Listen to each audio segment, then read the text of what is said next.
right, this is the May 11th, 2022 meeting of the Village of Millbrook Board of Trustees. Please stand for the Pledge of Allegiance.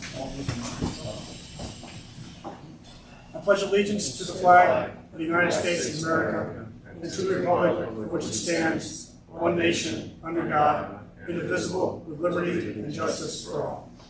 Thank you. Please be seated. Sir, if you do a roll call of the trustees. Mayor Colopy? Here. Deputy Mayor Contino? Here.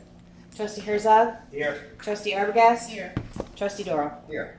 All right, thank you. All right, let's just go through the agenda. Administrative, pretty straightforward. I do want to mention the fact that the Memorial Day celebration being hosted by the VFW is going to be on the 30th, Memorial Day. Standard ceremony, starting off at the top of Franklin and going up into the park at the end with some ceremonies and some speeches. On the agenda, standard department reports. I did add a report by the planning board and the ZBA if they do have a meeting. They didn't have any meetings last month, right, Sarah? Not that I'm aware of. Yeah, okay. But I would like to add them on a routine basis if they have anything going on there, just so the board's aware of what's happening at planning and ZBA. New business, we have some documentation we have to go through that Ian has put together for us to review and approve as part of the $400,000 bond we got from the Bank of Millbrook. I want to go over all the projects we have going on just as an overview for everybody to discuss. And we have a couple of public assembly permits. Let's cover those while Officer Witt is giving this presentation. I just had a new one added today. We can discuss that. Old business, we'll talk about the status of the update to the vehicle and traffic code, chapter in our code. I wanted Vicki to give us an update on the FEMA request for the Bennett pump station. And as part of his presentation, Matt, you can give us an update on what's going on with the MIG request. And I'd like Peter to tell us about the latest on the tennis court. We'll put public comments, if any, and we'll get any other additional updates from the board members. And just to note, our next meeting will be on June 8th, 6 o'clock here. All right? So with that, let's go to the vouchers. Oh, first off, minutes. Any minutes to approve from the previous meeting? Yes, you read them for the Delaware thing, remember? I did what?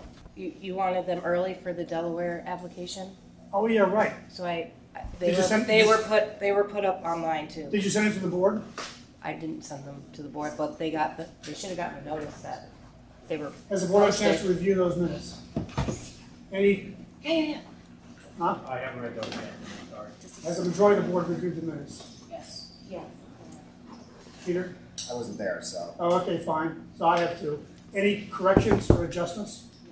No. Can I get a motion to accept the minutes? And a second? Second. All those in favor? Aye. Aye. Okay, thanks.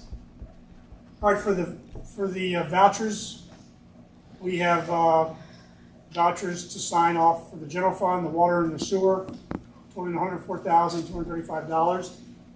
Any questions or comments about the vouchers based on what you saw today, if anything? Can I get a motion to accept the vouchers as submitted? Mike, in a second? Second. All those in favor? Aye.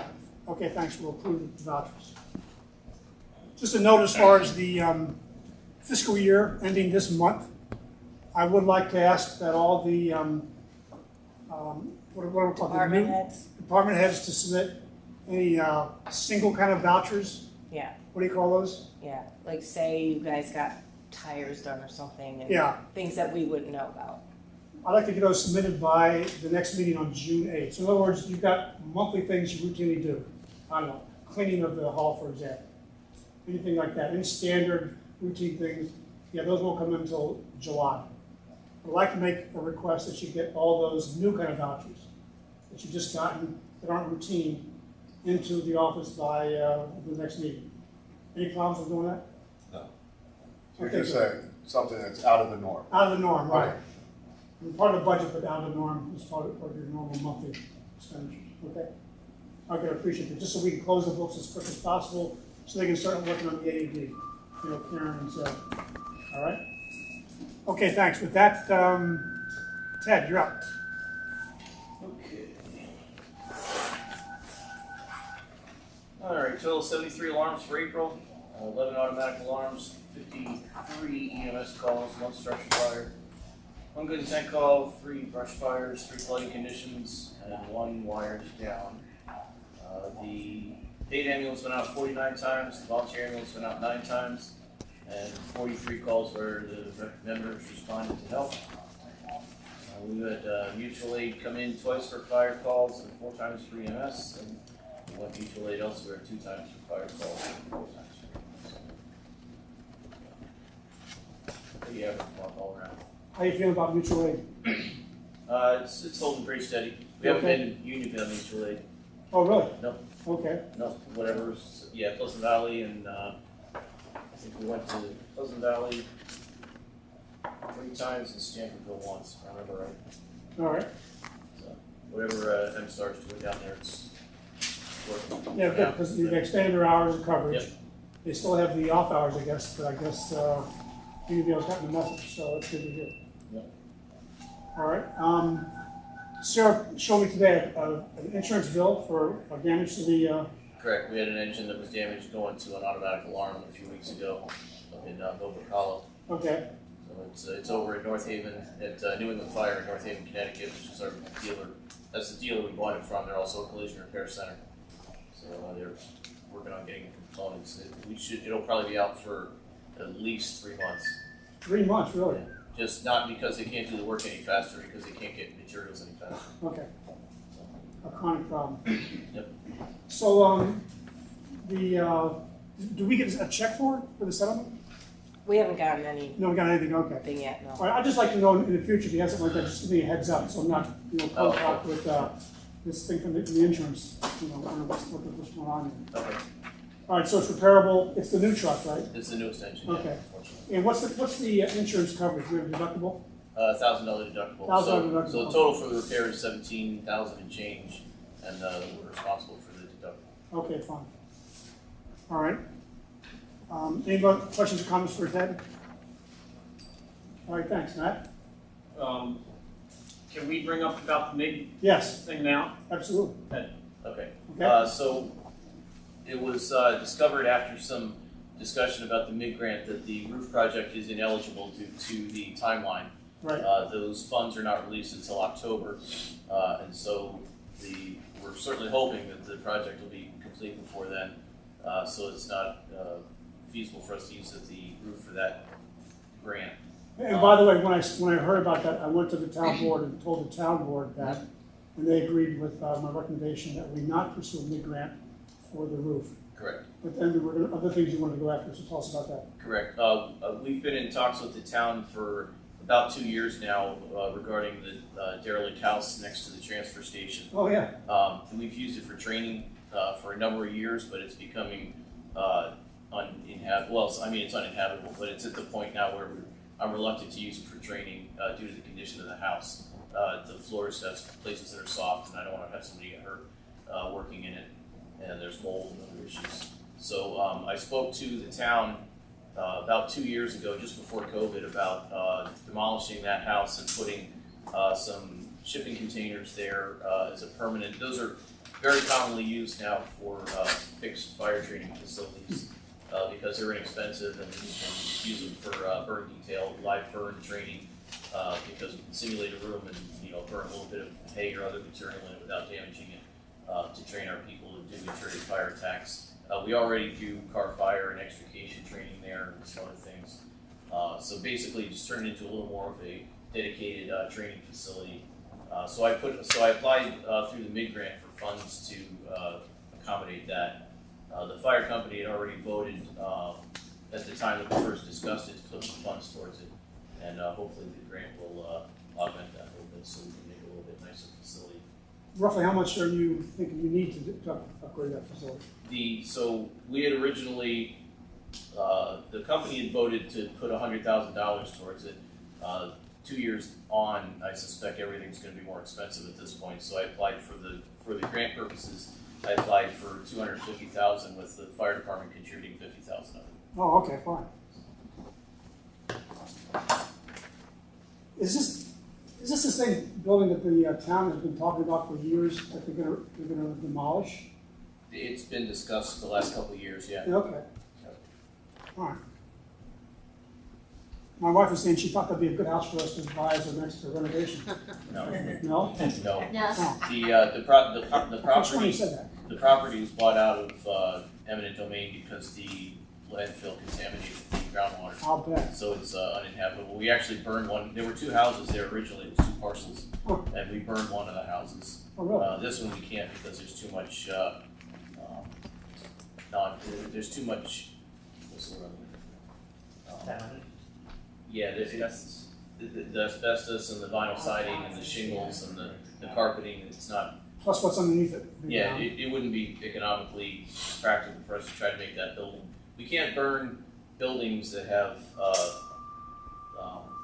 petroleum products in it. That's the word I was looking for. Okay. So vinyl siding, shingles, carpeting, non-man-made or non-natural fibers inside the residence.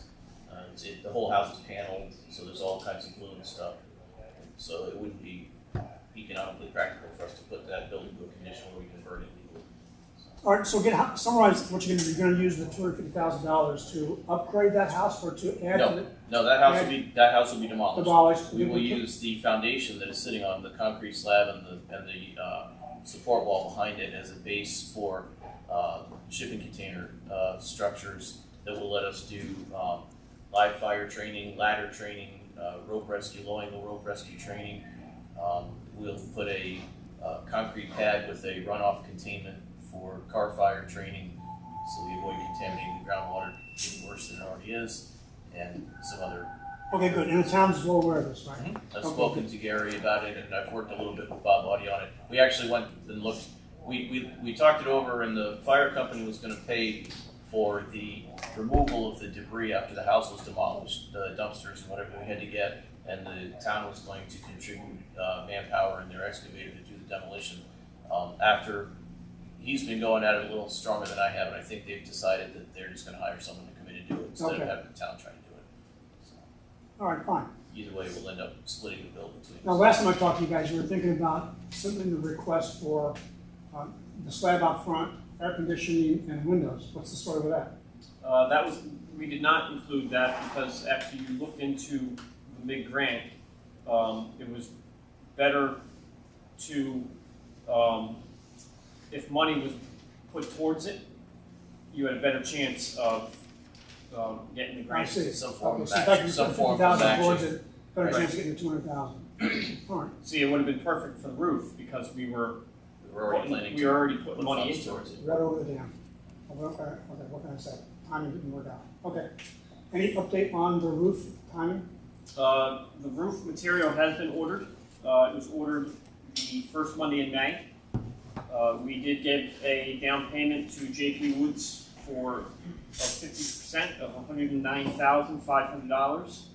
So once the material is in, he will give me a heads up of about 5 days, and then they will be starting. Okay, so therefore, we should then issue a check to the 501c3 for $34,000 as our first payment, right? Correct. By us. And I want to do it this month, just to make this fiscal year. Okay? So you'll take care of that, Sarah? Okay, great. All right, anything else? As you can see, the blinds are missing. The old blinds are missing. They'll be the new ones are going to be installed next Tuesday, May 17th. And I can't remember if I had mentioned to you or the board, but in lieu of our carnival, since we don't have the Thorn Building anymore, the fire department will be doing a 2-day block party parade on July 8th and 9th in front of the firehouse. Friday and Saturday. And I have permission from George Whalen to use the village green. Oh, good. Veterans Green. Did you say parade? Parade's going to be on July 9th. We're going to do a 2-day event this year and hopefully move it to a 3-day event next year because next year is the 115th anniversary of the fire department Oh, wow. and the Okay. 45th anniversary of our auxiliary. All right, excellent. But you guys will get your invitation to participate in the parade. All right, good. We need a public assembly permit for that? Is that true? We don't Yeah, usually. I believe since they're covered under our insurance that, Fine. Okay, good. All right, that's good news. Anything else? That's all I have. Any other questions for Ted or Matt? Matt, just so I'm clear, wanted to make sure.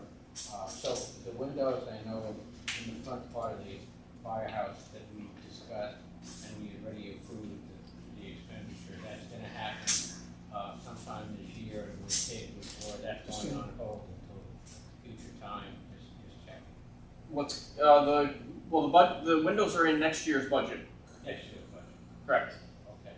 What was the last part? I just wanted to make sure whether whether the windows were gonna fall into a 22, 23 budget. Correct, So they are, so that we're going forward with that.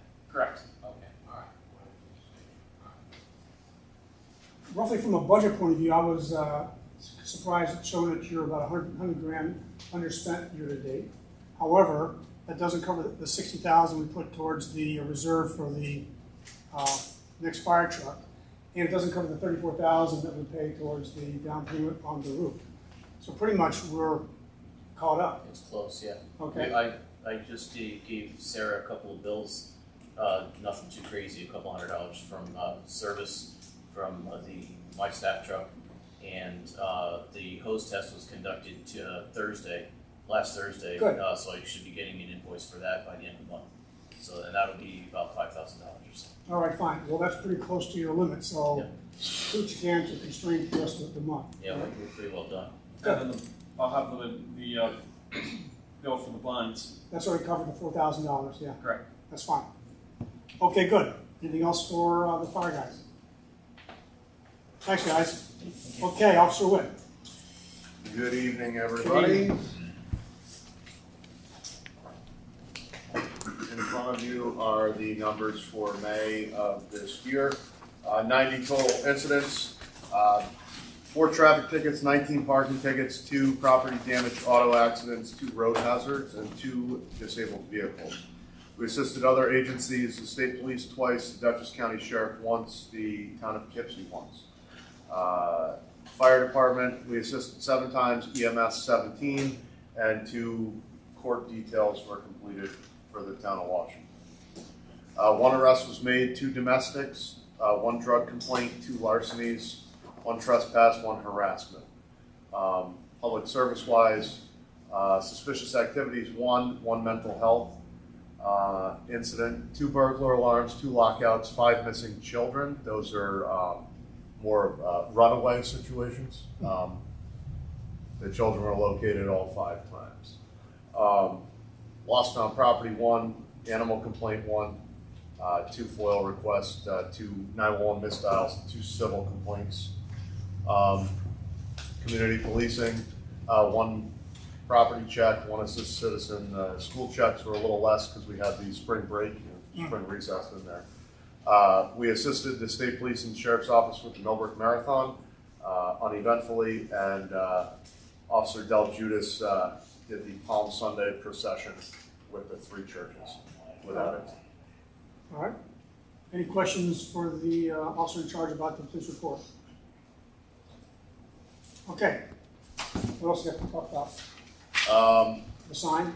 The speed sign, I'd like to make the recommendation that we go with the newest company, even though the price is a little higher for the single sign, as the previous company, their deal didn't pan out because they never got back to us. But Yeah. I would like to at least get one of these signs up. I know because it was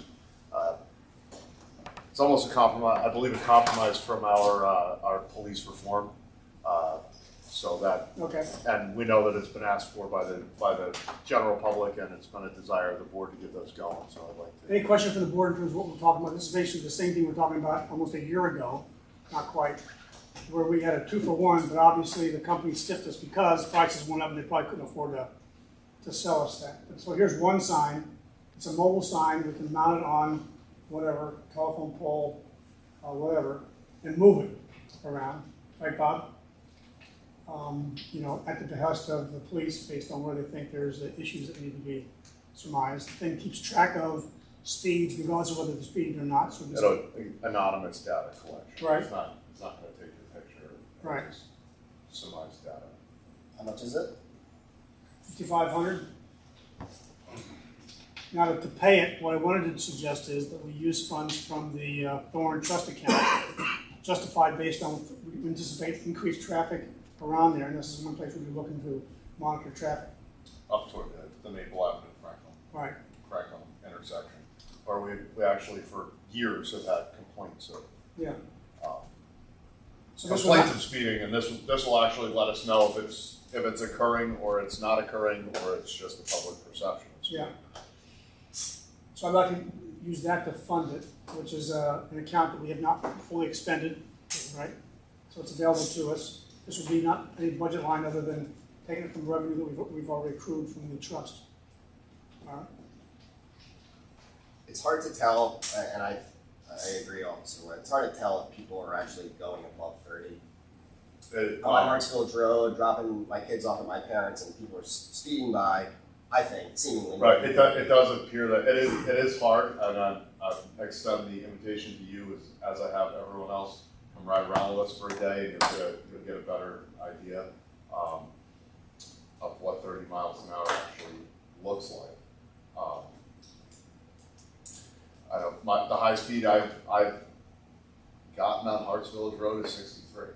So there is speeding going on out there, but it's not always what it appears. Well, this gives us the data to actually answer those kind of questions. Yeah. Right? And then it'll also give us the times of the days that it's occurring, and we can kind of adjust enforcement based on some of that. I guess my only comment is that it's not a lot of money. I'm not really concerned with the money, but if we're only giving out 4 traffic tickets for last month, then maybe speeding's not a big problem in the village. We don't need it. Well, this has come up with a discussion that the mayor and I had today with some other things. Just because we haven't written a ticket doesn't mean that stops haven't occurred and enforcement hasn't occurred. Sometimes a warning goes further than a ticket does. Or sometimes when we have the young drivers that are still living at home, sometimes a phone call to mom and dad goes a lot further than a speeding ticket does. Sure. Or things like that. It also suggests things, questions like, coming in from Harts Village Road into the village, around Dead Man's Curve there, where you really can't put a police car. You can't put any kind of traffic vehicle there for the safety of the officers. Right, and So also this is some way we can the monitor angle that. of radar for it to work. Oh, okay, fine, yeah. There's a lot of things to it. But, I will say that 4 is a little low for May. But just because there's not a direct correlation between actual physical UTT numbers and enforcement, it's not always directly correlated. So what do you think? You okay with it? Me personally? Yeah. Yeah, I think so. It's fair to say no. If it results, and I can't pretend to do Officer Wick's job, my sense of when I walk into the village and I go to my office and I walk home and I go have lunch, I think the 19 number for parking is probably right. Like I see a lot of parking issues on a daily basis, people just doing whatever they want. And my sense is that there's a lot of speeding too, and I could be wrong about that. I don't have a gun, so I don't know. And to your point, I think conversations and education go a long way for first conversations. But I'm concerned about, kids, people driving fast when there's kids, and just sort of reckless driving that I see, honestly, a fair amount.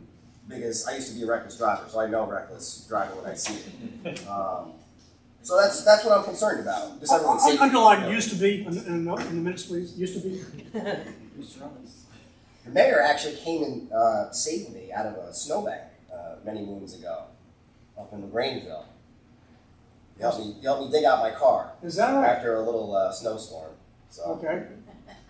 When you weren't driving safely, I assume. It was I don't know. I can't speak to that. But again, the invitation stands. Come on in. I would like to actually. Fill out the ride-along form. The clerk can notarize it for you. Okay. Any other questions from the Right trustees along. about this proposal to purchase this speed sign? No. No.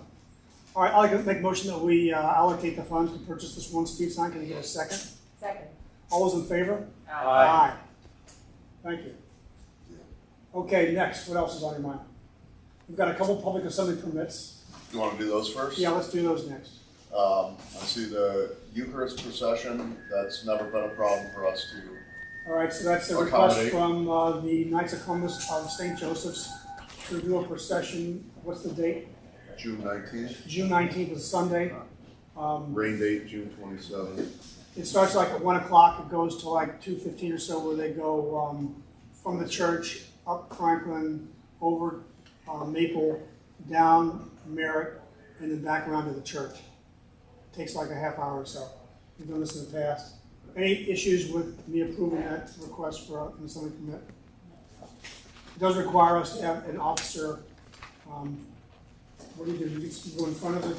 Usually we have, it can be done with one, so with one, and with the duty car, so it's really only one additional officer. Yeah, okay.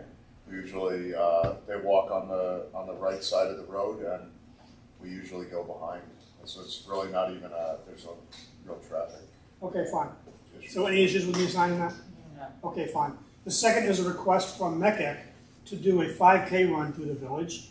They've evidently done this 2 years before, like in 2018, 2019, something like that. Haven't done it for a few years. It's on June 11th, which is a Saturday. It starts off like 9 o'clock. They have, according to Krista Fragos, I talked to her, she's the one who applied it, the one from MECAC. They estimate about 25 runners that'll run the course. The course starts at Thornville and goes on Maple, over to Elm, around there, and then to Church and across Franklin. Goes up to the end of the of Church, where the cemetery is, comes back, goes up Reservoir, then goes to Franklin and takes Franklin all the way out to the other end, the Twin Brooks, the old Twin Brooks, and then back again. Now, Officer Witt, you've done this before, so tell us about police coverage requirements. I'll have to take a look, but we've done it with two before, because we had to. Oh, is that right? Ideally, I think 3 is the best, but They have agreed to pay for police coverage. I'll have to. So we have a contract. We basically charge them for, I think it's a minimum 4 hours per officer. I've got the numbers in here, but anyway. And they've agreed to pay that money. And so whatever officer requirements he determines is necessary, we'll bill him for that. My key concerns are the times when the runners cross Franklin. Correct. Okay. We briefly discussed this morning, but it can be done. It will be done. It'll be covered appropriately and safely. Okay, good. Any objections with me signing this public assembly permit for MECA to run this 5K race on the 11th of June? No. Okay, then I'm just going to go ahead and sign that. I know it's. I'll just request that when we, and I don't know how we really get this out to the public, is if we could get more than, like that's a month's notice, and it is kind of cutting it short. It's literally 1 month's notice. It's kind of cutting it short. Again, when Officer Ricci is finally able to get on the road, Yeah. and we have a little more roster depth, it might not be as big of a problem, but It says here at least 30 days in advance, yeah. so we're right on. Right there, yeah. I don't know if maybe it's something we could consider doing, 45 days, because in that, like for us right now, we're a little bit behind schedule on getting the June schedule together, but we start the June schedule on May 1st. So there's already been a number of officers that have put their availability in for June, Right. and now we've added 2 additional events. I have no problem So if expanding we to can 45 that- push that up to Is that code though? Oh, I guess we'll check and see. Yeah. I have If no it's idea. code, you'd have to do a local law. Just- lump it in with the rest of them that Right. we're doing later on. All right, fine. That's a good thing to check on. Okay, I'll make note of that and check it out. All right, Officer Ricci update. yeah. I ended The up, ongoing saga. Right, I ended up being home with sick children last week, so I pushed him back to starting this week, and he's under the weather this week, so we're gonna give him try to get him on the road next week. Okay, All of his equipment is in the station. We're just it's apparently that time of year when the bugs are going around. I believe the last update we have, or I have, is for the code update. Good. We're complete with everything but physically measuring some of the no parking zones. I'm hoping that Bob and I can get together this summer and get that done. At the request of Trustee Contino, we'd like to hold off on proposing a rough draft to you guys until the August board meeting, correct? Yeah. So we'll be able to. She's tied up Fine. with some Fine. grant work. Oh, yeah, of course. Good point. Okay, Yeah, So already we- tied up till June first. yeah, okay. Till With that June money. 1st, and then we should be able to just get that rough draft. So But rough- all of the changes, the amendments, the reconciliations between signage and things like that have all been completed. All right, so by the August board meeting, we expect to see a draft for the trustees to look at as a first pass. Okay. Yeah, I think that's fair, but this one's, And this is mainly Like because your Ian, legwork, yeah. because Ian is making us put into the code exactly what the dimensions are. We can't put any generalities in here. right. Yeah, well, I mean, if you really dove into the code before, there's references to, this guy's property and the telephone pole that's, Yeah. on North Avenue, and it's Fence Over. post on Church Street. Huh? The fence post on Church Street. Is that all right, yeah? It looks like it was put together before electricity. Yeah, okay. so. And of course, you can't put any generalities in it, okay, be specific, so. No, that's most importantly, the signage needs to match the code, or the code needs to match the signage. That'd be nice. That's it. Okay. And I'm really excited about this. This will be a big improvement for the code, if I get this checked. After we've done Which the will- water and sewer thing, which is a nice, better on caps. And which will turn in turn, the other issue we were discussing this morning. Okay, fine.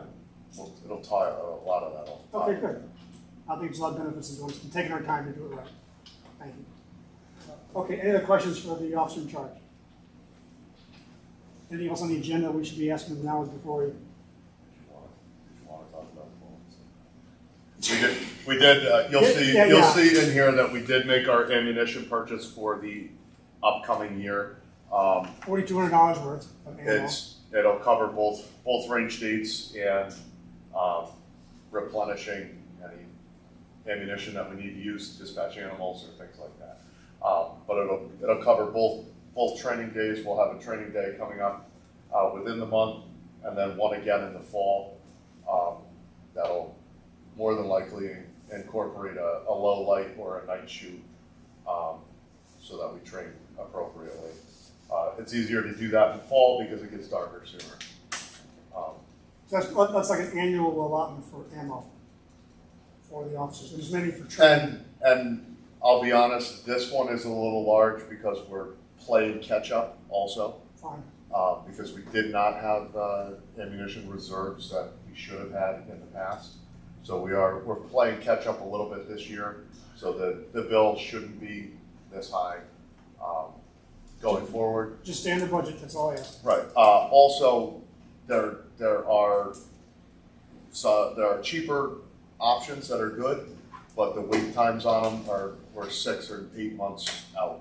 So some of these bullets that are purchased are a little pricier than what we will get in the future.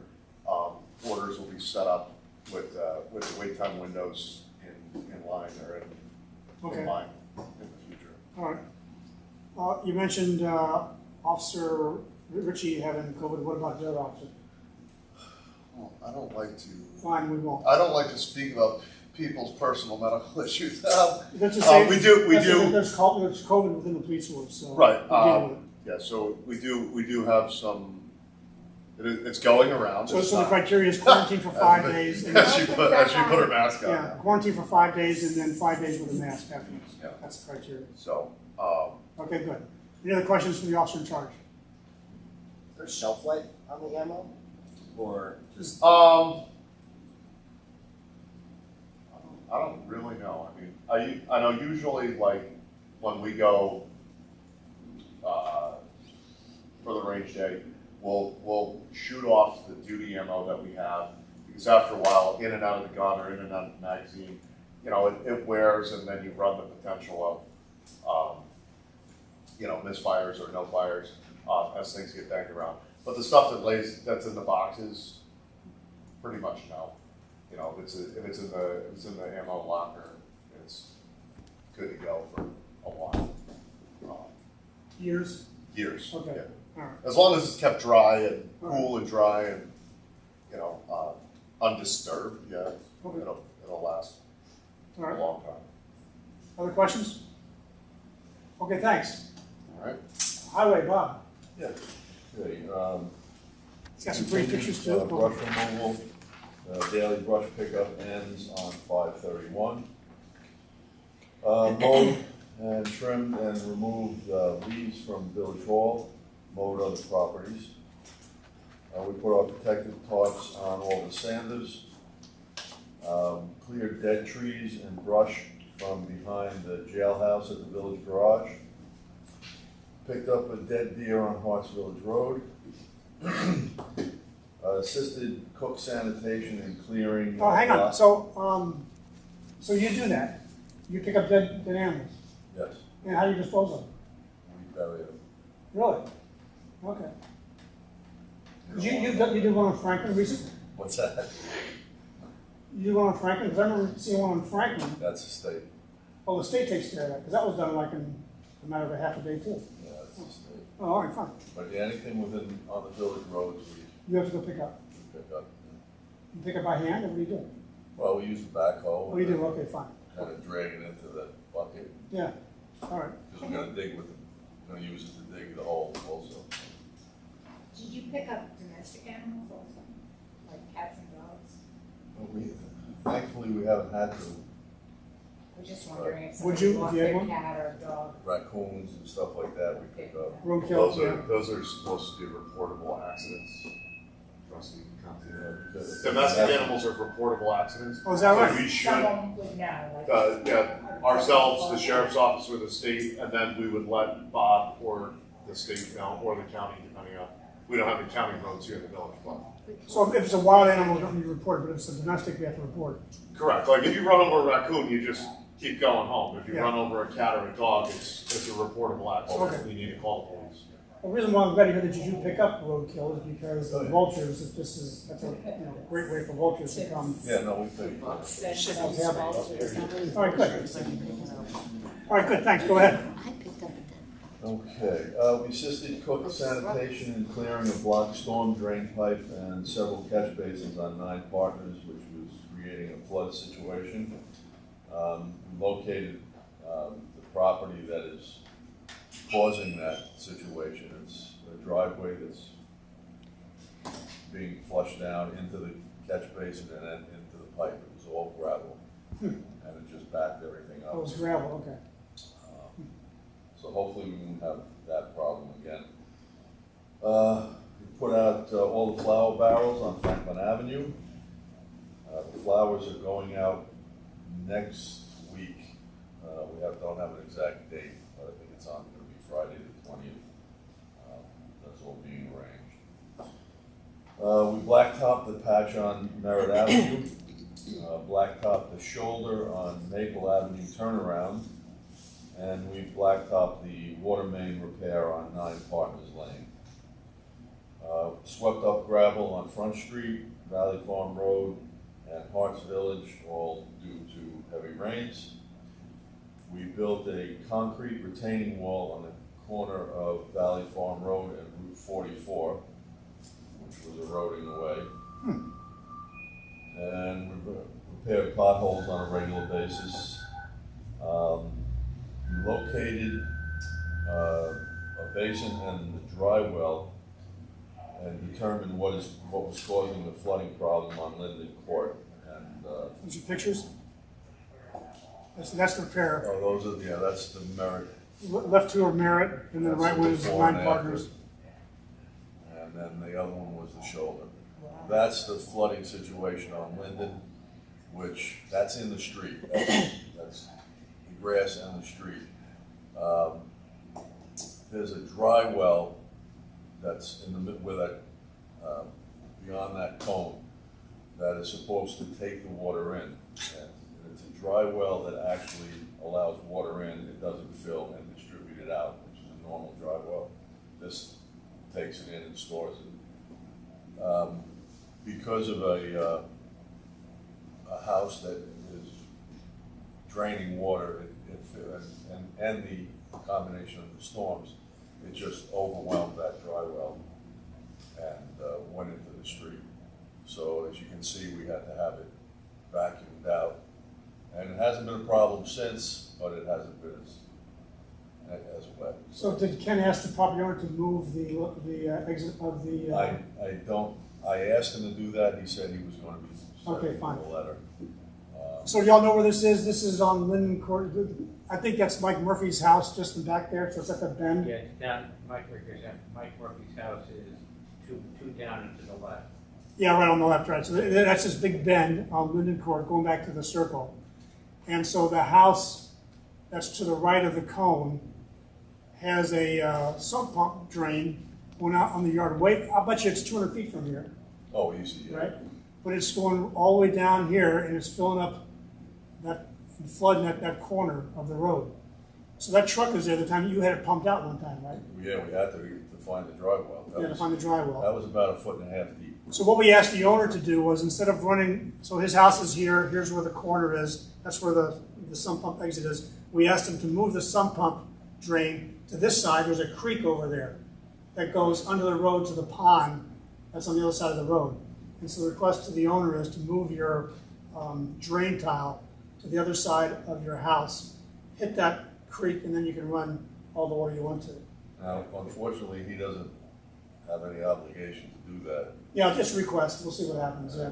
It's just a request, and we have, I'm sure you've seen it in other areas, we have other houses that are just running their It's sump just pumps unique into the that this street, is and the first time you've seen this, right? This is, yeah, And there's drain tile in the back of his yard as if he recently made some changes of some kind, such that I don't know what happened, but maybe he wasn't running it out the basement before, or maybe he's done something in the basement that requires him to pump it out. I don't know.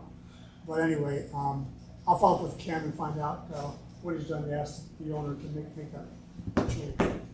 Yeah, that whole area, right, because you have that property you were talking about, and then to the right of that property, you've got the Baravelli property, and the stream that runs right then down past the school, and that big pond at the top of the hill across the street.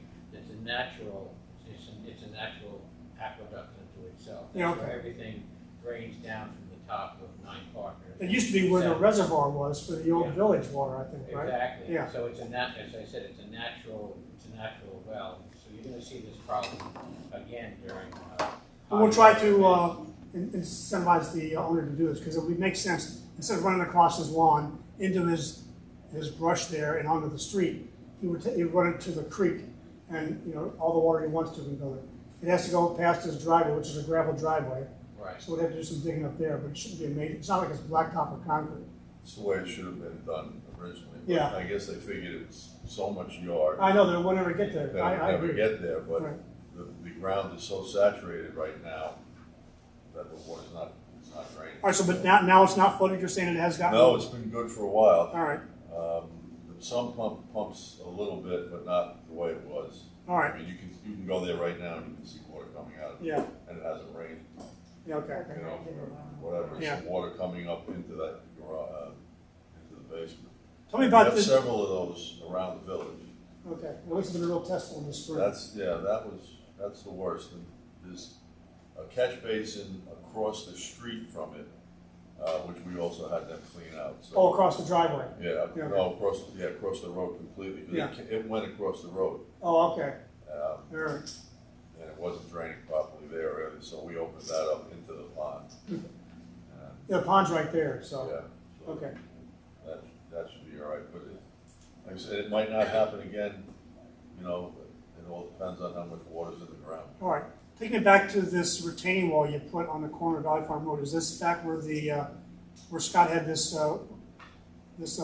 repair in the water lane? Yeah. They need to do? right there. So that's right just by the guardrail? Yeah, it didn't have anything to do with the repair, we had noticed it when we had patched that. There's a concrete wall there that just was disintegrated, so Oh, so you just repaired that we wall? just poured a new wall. We took the old one out, poured a new wall. So is that on the inside of the guardrail or the Inside, outside? on the inside. Inside, okay. All right, fine, good. So, yeah, we only noticed it because of that. Okay, almost. And we put the new sign on the tennis court regarding tennis lessons. I think that's what it was for. And that was a cost of $92 for that Okay. sign, so I don't know if that's good. That's a sign that says no, what's it say, no, It says something like, no lessons or clinics without the express permission of the village board. right. Just because we found people there giving lessons to people, at their, economic benefit. And it just doesn't seem fair that we have these public courts being used by somebody who's making money on it. So that's why we put that restriction on there. Mindy said, just had a conversation with her, that she's gonna try to keep an eye on it, so she can see if Clearview. Yeah, okay, board fine. can Be able to kind of report, but it's gonna be hard, it's gonna be hard to police, I know. On the way here Right. walking from my house to the meeting, I saw a guy who had a thing of balls and, could have been his daughter, could have been a Right. lesson going on, who knows, but he was feeding her tennis balls and she would whack him and he. Well, when I confronted the woman who was obviously teaching two kids with all kinds of balls around, turned out, according to Chelsea, she was the one who ran the program last summer. And she said right away, oh, no, I'm not teaching them a lesson. And this was like 15 minutes after she told Mindy, I'm teaching these kids a lesson, kind of stuff. So you're right, it's tough to enforce. You see all kinds of stuff on the internet about what municipalities do to try to control it. It's tough to control. But the sign at least gives us the wherewithal to say, it's not allowed without prior approval. It's So thanks for prominently doing that. displayed right next to the gate, so Okay, good. you can see it. All right, any questions for Bob? Yes. Not a question, but just an observation. The gentleman whose yard that was flooded, I happened to meet him going back there this past week to do some tree site reviews with Kevin Green. And he was effusive about his compliments to Bob and the crew and how he felt about what a great job they did to relieve the problem on his lawn and I believe also on Kennedy's lawn. It was both areas. Yeah, it was all. So I assume this is before Ken's told me he was gonna move his drain pile. No, different area. This is on Nine Partners Road, not on. Oh, wait, so that's not the guy with that's not this guy? It's not this guy, no. It's Oh. not this Oh, guy. that, Oh, okay. that was the storm drain that was plugged. That's a storm drain. Oh, okay, I know what you're talking about, okay, Yeah. fine. It was at the Did end that of fix the his Kennedy problem? property. Did that standing water go away? Oh, yeah, but, Because he said he also has a problem with water coming down the hill or something. well, that's his, he You gotta asked for fix that. advice on it, so I gave him some names, but that's Okay, fine, all right. something that they had done a long time ago. And That was a nice piece of work to find out where that thing was, uncover it, because it was under like 6 inches of soil. oh, yeah, And then you get it unplugged, that was good. but we're gonna, there's still a cone there, if you pass it by, because we're going to raise it up. Good. They had weight Yeah, low, I don't know where to put it yeah, okay, in. fine. So we're gonna raise it up All right, good. enough so it's not a hazard. All right, any more questions for Bob? Just a question on that. Yes. And excuse my ignorance here, but if someone's gravel driveway, for example, is clogging a catch basin or a drain pipe, is that a code issue at all or nothing? We've looked into it before because we had that problem up on Valley Farm Valley Road. Farm Road. Valley Farm, where, I mean, this was, the whole road was just full of gravel and it went way, way down. And we were constantly cleaning it up and they were supposed to, in fact, we sent all kinds of letters. Well, we had the lawyer send a letter just because it's a safety They issue. in that case, temporarily right? fixed it and they're living with an eroded, it's a mess. I don't know how they can even live with it. But they have fixed as far as the erosion of the road, right? They have, it's better, but it's gonna happen. Yeah, okay. And once, I mean, there's all kinds of. All right, so this is a different thing. You're saying where the resident's driveway is filling up our catch basin. Yeah, I guess, Yeah, it's worse when it goes out into the road because or the road, or it creates a sliding hazard. You hit it with a car or a bike or a motorcycle. And, you know, we straighten it and push it off. So the answer is no, we don't have There's really, I for don't code, think but, any kind but of- Bob goes and talks to them and tries to come to accommodation. Sometimes he'll help, you know, whatever they can do to reroute the gravel flow, that kind of stuff. And a lot of people plow right into the road. So when you plow the snow with the road, what goes with it? Yeah. Yeah. And then that melts and then it's in the road, so. Yeah, it's been a problem. Some people have taken care of it, that we've asked to. A couple paved it, drive one on Horse Village and paved that driveway, used to run it all the time. But we have a couple, and that's one of the worst ones. So, worst comes to worst, we're gonna put hay bales in front of the catch basin for the winter. We have to, because again, we can't make them pay their anything else. Yeah, it's a good question. All right? Anything else? Okay, Scott?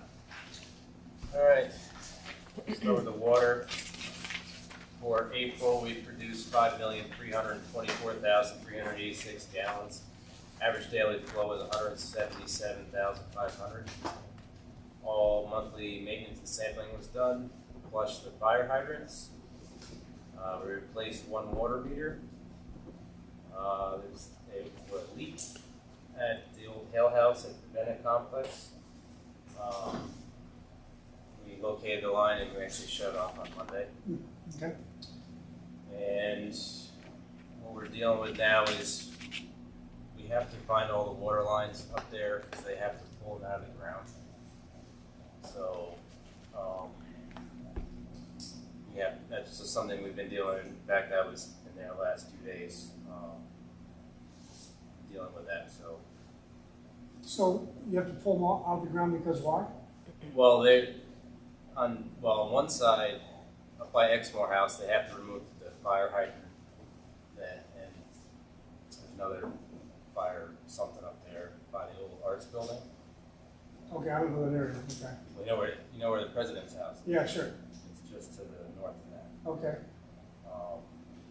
So they had to remove that. In order to do that, that was still active because the president's house is active. It's on the Okay. same line. So we got that shut off today, but it created another issue down by Halcyon Hall. So currently dealing with that. But where Halcyon Hall was, that entire area where they're working right now, they have to remove all those utilities out of the ground, return the soil to native soil. So in other words, I got to find what is in there. Wow. And there's a lot of stuff in there. I was actually inside the basement today because there's water leaking in there currently. So we have to figure all that out. Huh. It's going to be a project. So it's ongoing. So you have to find out where all the water lines are going into the Bennett Common College property and shut it off. Correct. Then, I mean, I was in the basement of, or what was the basement of Halcyon Hall today, and there's pipes in the walls all over. It's nuts. I mean, because that goes back to the 1800s, right? So. But there's no diamond maps that tells you at least going into the property where the lines are? They didn't have diamond maps in the 1800s. In fact, they didn't have them in 1930 when the village went through there. You got to understand, they had their own system prior to the village going through in 1932. Oh, Right. was Because that the right? college was already there. Yeah. The hotel, which turned into the college, was already there. So they already had their own system. So and if there's interconnections and stuff, it's just nightmare. And there's very few records of anything. So how are you gonna find this out? You're just gonna take out a pipe and find out what starts leaking? And so, I mean, because they have to dig it all up. I don't believe Halcyon Hall was active anyway. There's nothing left, but there's other things there's a hydrant in the old courtyard that I got to figure out because they got to pull all that stuff out of the ground. So you're gonna do this without affecting service to the property next more and Bennett Commons? Well, right now, Exmoor is off because we were working on it today, but we ran into an issue, so they're not using the house, so. Oh, they're not? Right. Okay. But What about those condos down there on Bennett Commons Way? Well, they're fine for now, but if something happens, They might get up. I'd have to shut it off in order, Okay. you know, so. It's gonna be a project. Do you know where the water main goes? Our water main? Yeah. Yeah, it's on the road. But Oh, where which everything goes road? inside the complex. On Bennett? Yeah, Okay, where everything fine. is in the complex. Okay. The only thing I knew about was the line that we had today that went up to the old arts building and Exmoor House, which has always been active. Because years ago, they were ripping copper out of the old arts building. We had to go up there and shut it off, you know, so it stopped leaking. Really? Yeah, and they also did Oh, Carroll Hall. they're stealing copper out. Yeah. Oh, I see. They Okay. did the same thing at Carroll Hall, which is a separate line. Oh, So that I know is off, because we had it disconnected years ago. Halcyon Hall, I'm assuming, is off because there's nothing left but a foundation. But again, now there's water running into that complex from another point that I've got to figure out. It's just. so who's paying for this? How's this being? You're just doing this part of your job. We have to do it, Yeah. right? It's, you know, if it's connected to the village system, I can't just have them going in there and ripping Absolutely, everything I see. out, and then it's going to affect a whole bunch of residents. So I guess I'm wondering, Yeah, so we have to locate the lines as best we can and determine as best we can what's on and what's off, which is what I've been doing. and you're gonna be delineating costs of what you're doing so that at some point, if we feel we need to be able to go to the LLC that now controls the property and say, look, we're spending X amount of dollars on stuff that, you know, we might be able to recover some of that. or- Yeah, I mean, that's up to you guys whether you want to attack that. I don't know how, I mean, can you have a separate kind of tracking of what expenses you're incurring by doing that? I can try. An estimate anyway? A running estimate? I mean, we'll get the invoices from us, but Yeah. when I Just see seems like them, there ought to be something we ought to be able to when go I back see to them, the I can tell you 501c3 and what's say, what. this is extraordinary work, you know, beyond what normal VRI maintenance administration of the water system is. Yeah, okay. So if you can keep track of it, then and let me know like a month how it's going. And based on the discussion with George, and see what the deal is as far as. Yeah, it's gonna Recovery. be, it's gonna be, you know, many more Months. days. Yeah, okay. All right, fine. So, All right, so I'll make a note of it. You'll start trying to keep track of it. yeah, I mean, I know what days were there. Okay. I'll make sure I write down what days were there, so when the invoice comes in, I can tell Nicole what's what.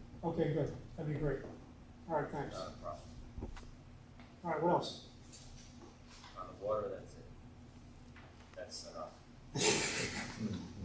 Any questions for Scott regarding water? Okay, let's go on to sewer. All right. For April, we had a total effluent flow of 9,230,883 gallons. Wow, Yeah. that's because of all the rainfall. Yes. Jeez. Average daily flow was 297,800. 7 inches of precipitation, almost 3 of that came in that one storm earlier in the month. 8, I guess. Performed all maintenance and sampling, had the tires replaced on a tractor. ORF discharged, I had multiple days, I believe it was almost 13 days. Is that right? Wow. Yeah, the flows were insane. Huh. Again, I go back to some pumps. So, All right, well, I made a plea in the newsletter. We'll see if it makes any difference. We'll just keep, whack-a-mole kind of stuff. yeah, that's all we can do. I mean, right now the flows have come all the way back down, which again leads me to Sure. some pumps. It Yeah, was okay. prolonged, and then it got better, and then we got more rain, and it just jumped right back up. Cleaned filter beds, and there was a sewer backup at 88 Maple, which we investigated, and the problem was determined to be on the homeowner's side of the lateral. Yep, okay. Take me back to this, the average flow last month, almost 300,000 gallons a day. Our permit limit is 250. So what does that mean? So, So your permanent limit's 250, but it's actually a 12-month rolling average. oh, is that right? It's not a monthly average, it's changed 2009. Okay. When we did the permit the last time. So basically you take 12 months and you average it. All right, fine. And the rolling average means it moves. So it'll go April or May of last year through April of this year. Yeah, And when you go to May, it goes June of last year through May of this year. got It it. just keeps Okay, shifting. yeah, So your average keeps adjusting based on that 12-month period. all right. So as long as you're under 250 for that 12-month average. Okay, so the trend chart must stick out.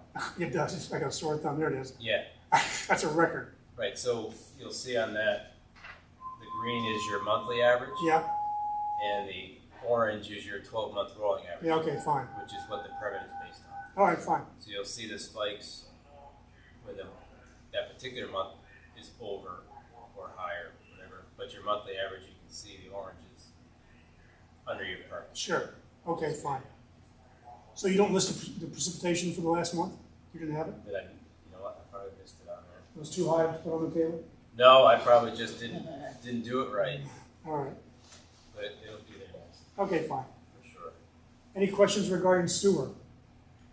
Is the problem at 88 Maple being resolved in any way? I mean, is this, It's up to the homeowner. I'm assuming they're Is gonna. it 88 or 48? 88 Maple, not Merritt. We're not the one we've been dealing with. Okay. okay, so I'm That would be thinking a Merit. Yeah, You're concerned, I think you're asking about 48. If you want to talk about Yeah. that, I'll put it on next month's report, but we can certainly talk about it now. Well, because it happened Oh, in but May. you stay with 88. 88 is the one, Mike, you had. Yeah, Mike had called me end of April. Yeah, I had a homeowner call me because she recently lost her husband and she's by herself, and she, had they had a shower arrangement downstairs, and she had, what she wasn't sure was either soil or sewage come up through the drain downstairs, and was concerned, so I returned the phone call, asked her, I said we would take care of it, spoke to Tim called her and said. Yeah, so what I want to do is when you get a complaint like that, like when I heard about it, I called the homeowner and asked her to contact VRI. It's our appointment for them to come out and inspect it. In other words, it's okay for us to take in complaints. We're going to get it to the right, department head right away. So that's why I told her, to call VRI, because we can't be in the middle of, oh, when are you available? Oh, 10 to 12 on Tuesday? Okay, Scott, when are you available? Yeah. Right? Exactly. Yeah, right. So we asked the person with the problem to contact VRI directly as a way to resolve, to get that thing going. Okay. Yeah, the part that I found somewhat upsetting about all of that was the fact that they had a plumber come out to scope the line for them and to say that, check the line out, and the plumbers told her that it wasn't her problem, it was the village's problem. That's common. And that, she didn't know any better, so she was saying, well, are you going, suddenly the whole thing got shifted, like as if we had a major problem up on Maple Avenue, we did. Right. So, that's the only part that gets me frustrated, is that the plumbers are renowned, and it's not the only time I've heard of that in years, I guess. No, because usually what happens is they'll have a problem. Oh, you got to call the village, and then they're done with it. Right. Then you ask them, well, how far did you get out? And they say 10 feet. I said, well, the village is only responsible to the edge of the road. According to the That's 30 homeowner at feet away. 88, they told her that they went out 100 feet, that they It's probably figured not it. 100 feet to the road from our house, if I got the right house. Yeah, and then I'm saying, are you sure? And she was like, yeah, they said 100 feet is definitely not my problem, it's the village's problem. That just drives me But nuts. I was on vacation, but Mike was there. I Well, that's the apologize. problem right there. Let's I stop apologize. that. Yeah, I know, right? I'm going away. You go away and all of a sudden it's not, everything held in hand. Poor guy called him on a Friday, and he's like, I'd like to help Mike, but I'm really not here. But Mike that works with me went out, and my understanding from what he told me was that shower and stuff, it was like in the basement, and there was a line that went outside. It sounded like it teed outside. And the problem was in that side because the rest of the house drained just fine. Oh, really? Okay. So Mike had said, well, because I guess the lady said, well, we're not even using that. I said, why don't you just disconnect it? Then your problems, just, so I don't know what they did, if they did that or not. That's what I would do if I wasn't using it, but otherwise you're digging things up. But again, if it's on their property, not out by the, what we call the curb, we can help guide them, but we're not going to fix it. Alright, and then what about the one on Merritt, what's going on there? It's all fixed. Really? Yes. That's good to hear. Thank you, Willie Murphy. Willie Murphy, Wow. miracle worker. Wow. How did it, may I ask what they did, or? They found the issue to be right at the edge of her garage. Right, So Willie dug it up, and there happened to be what looks to be an old cesspool thing, because the house is old. yeah. I think it predates the village system. Mhm. So, and then the 6-inch line, or the 6-inch cast iron line that ran through it, so he cut a hole in the top of it and was able to remove the restriction and flush it down. And then he just put a sealed cover back on top of that.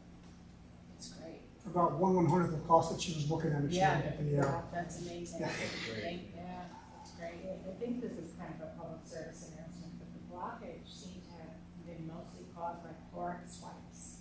by what? Clorox wipes. Really? Things that do not You should never put deteriorate in down. paper. Oh, Yeah, And it wasn't her, it was built up from right, long before. It's right, a major issue in the industry. yes.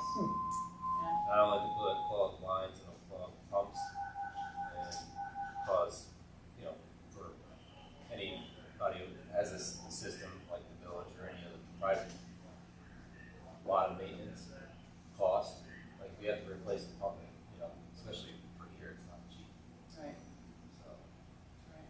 Tim, it sounds like the next newsletter would be a good space to be able to say, it's come to my attention to, without particulars, that. yeah, 'cause- without indicting Clorox, I don't want to get any no, you use flushable wipes flushable wipes. because that's Flushable the term. Yeah, Yeah, So they say flushable flushable. wipe, Yeah, of course it'll go down the drain, but it doesn't mean it's going to deteriorate like paper Right. will. right.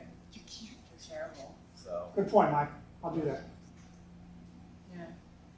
it's an ongoing thing in the industry. Right. And they're actually, over the last number of years, they're developing specific pumps and parts of pumps to handle this stuff.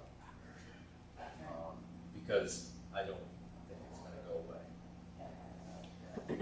And I just want to thank you for your time, for that guy who told me he had a problem with his water, but he really just sent me his water back.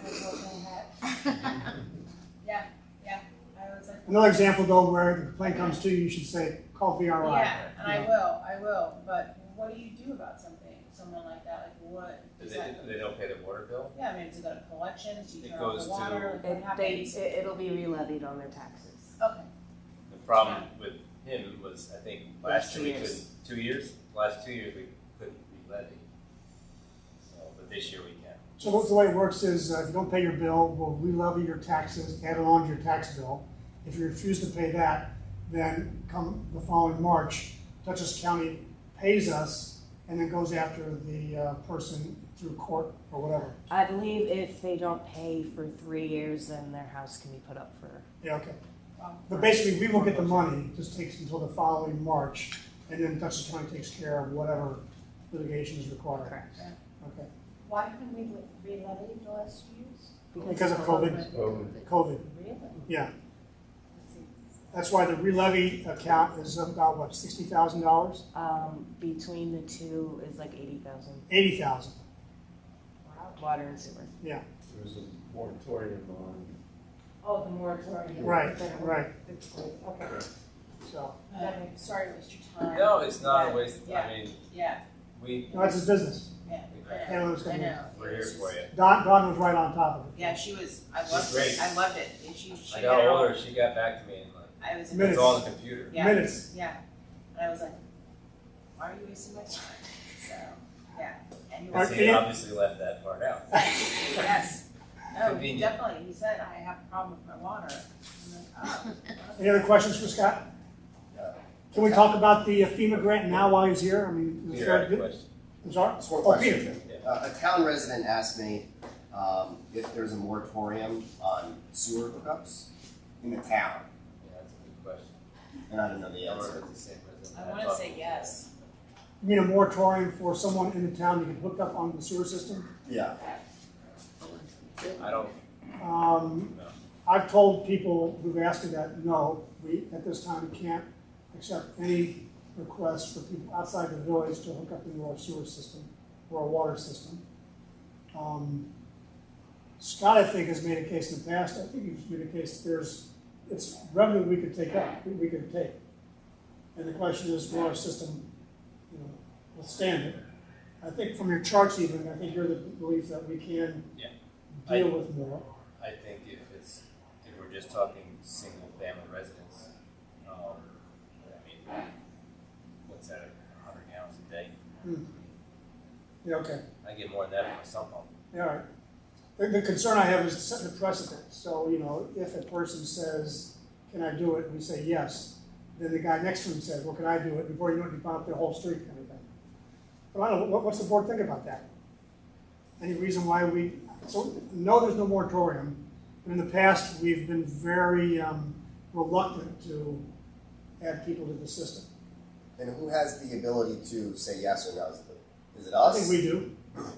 Yeah, we do. On a case-by-case basis?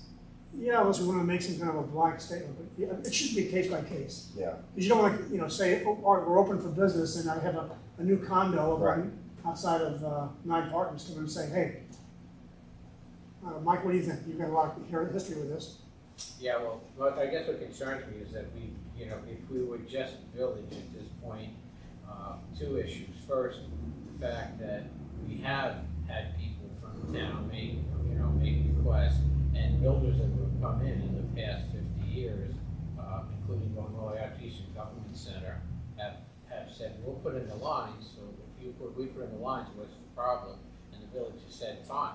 Well, that's one case, but you also have a situation where in the early 2000s, we ran into problems with DEC because they were looking at our speedies permit. We were pushing so much stuff through the sewer system that they were questioning whether we could handle any more at that point.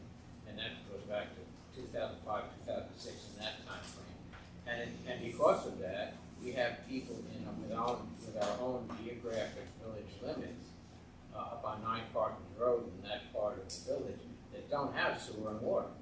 And we're still playing with the idea, do we ever do a project to extend the lines that end at a certain point in that part of the village and finish them within the village to be able to accommodate those That was the other people. concern, is that there are certain places in the village that don't have water and sewer.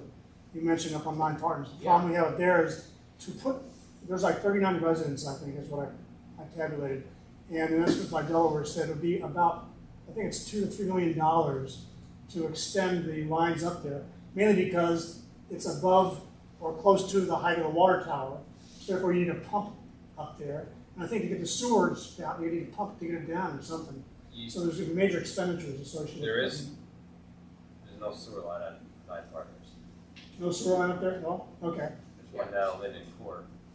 Oh, that's when it goes up to Linden Court, right. Yeah. Right, so that's the point. You've got people within the geographic limits of the village that as village residents you think would take precedence, and therefore, if you use everything left in your speedy permit for people outside of the geographic limits, what happens if and when they decide, hey, how come you're, giving out that to someone else? So, and to me, that's a legitimate claim. We really should be prioritizing village residents for any kind of increases in the infrastructures. Yeah, Although- but most of the village, like that you're talking about, there's no sewer line anywhere near. I don't know if Peter and I talked to the same person, but I talked to somebody yesterday. There's a sewer line that runs right by this piece of property. Oh, really? Okay. So if the sewer line already exists, then I don't see why they can't hook up if the sewer plant can handle it. But again, that's not my decision. There's a whole area up near where the bus garage is, I guess Old Route to, that there are lots out there that are available for sewer and water in terms of the infrastructure was put in years ago, but the lots have never been sold. So you do have areas where that's. You mean on Maple Hill Road? Right, on Okay. Maple Hill Road. So you've got some of those already, and you know that you might be able to make a case for that a lot more easily because as Scott points out, the lines are there. That's it. You're not talking about investment, but you just have to be extremely careful in my mind about who you're saying yes and no to for those reasons. I know someone asked me who bought a lot on 343 if she could connect to the sewer system, and I said, not at this time. Now, maybe we should revisit that on a case-by-case basis. Yeah, I mean, if you do a case by case, we're talking just someone wants to build a house for their family, and we got 3 people live in the house, as opposed to what Mike's getting at, a development. Yeah. Those are 2 different things, Yeah, okay. right? A single family home is going to be a minimal impact. The development of even 15 houses is going to be a more major impact than a single family home. So I would look at it that way. No, it's valid. That's a valid point. We made an exception a few years ago with Greenbrier when their septic system failed, right? And so we hooked up the whole facility. They paid a pretty penny for it. I think it was, I would say $60,000, whatever, on top of the cost to do the hookups. And in line with the same discussion, when they've had issues like that, the county is very, very quick to say, well, just hook up to the municipal system. If they want to see as many people hooked up to a municipal system as they can, as opposed to a septic. A septic Yeah. system that's going to be on the property with leach fields and other things. So, you know, it's, again, it's a very convenient way to be able to put us in a somewhat tenuous position. Yeah. So we've got to be very careful. So can we agree that if someone wants to come forward with a request, that we'll consider? I think that's what we're hearing. Yeah. It makes sense. All right. Because the first cut has to be, it sounds to me, Scott's is. Absolutely. All the lines close. Yeah. First And they have to expect to pay for all the requirements to hook it up. You know, if you got to run a line, you know, from wherever the main is to the property, the hookup, which VRI would have to do, but they would pay for all those things would be part of the expense they would incur. Do we want to make a clear-cut issue right now that there's a difference between a residential hookup and a commercial hookup? So you don't end up with another Greenbrier someplace with potentially a very Or large. else you just do a review, Yeah, fine. like have a review, Require have Scott review. there, Yeah. you board, Yeah. and Let's just do that. We'll just make sure there's a review. Because Mike, even another Greenbrier, I mean, that was good money for the village, right? Yeah, I know, you've got to talk about the capacity and keep in mind that once you do it for water and sewer, it's a commitment, you have to be able to. Absolutely. Well, that's why we got this guy to tell us. Yeah, well, Right. you know, droughts happen. Sure, yeah. You've got to keep that in mind. If you talk about water and sewer, you can promise all the water you want. At this point, I think Scott's all in favor of a drought, so drought's not a problem. Yeah, no, at this point, it's not. 10 years down the road, who knows, whatever. All right, so Peter, does that answer your question? Yeah. I think we're saying that, yeah, we're gonna consider that. There's no moratorium. Anything else for Scott? Can we talk about the FEMA grant, just because Scott's here, just for the status of it? Sure. As I mentioned before during Jared's report, this is due on June 1st. There has been an update, however, it was a grant in which there was a 25% local match. It has been reduced to 10%. Nice. So it's well worth our Yes. efforts and quite an effort to this turning out to be. We are relying primarily on the technical expertise of Delaware Engineering. We have to prove in order to be competitive with this grant that it is of course necessary to abate a hazard, that it's urgent, and that it's cost effective. So certainly Delaware has experience in making these kinds of cases, and they are working closely with us on that. But I'd be remiss if I didn't recognize the efforts of Clerk Witt and Deputy Clerk Zico, as well as Scott, who have been gathering the data and the documents we need to help Delaware in this case. So that's where we are right now. So actually, it's a two-part request. It's for the pump station itself, which is all Right. rotted and crud, And the whatever, generator. and the generator, which doesn't even exist today. Right. Now, And they have different, there were different requirements to make those cases. but it's all one request? Well, that's a good question. I think one of the things we should consider is whether we make separate requests. This is the problem with separate requests. If you make two separate requests, generally the thinking is, okay, we only have to approve one. On the other hand, if we put them together, it can bog down one or the other. Sure. So depending on where we have the better cases, I think we have to decide how we want to do this. Okay. And what roughly the time for submission is when? Has to be submitted June on 1st. June 1st? And when will we find out? Well, I think Delaware is thinking that we could find out by the end of the year. End of the year? Yeah. I actually think FEMA has said that they probably won't make it till next spring. Jeez. What if we go ahead and do it? I mean, right now we're in a situation where, we can't do it and,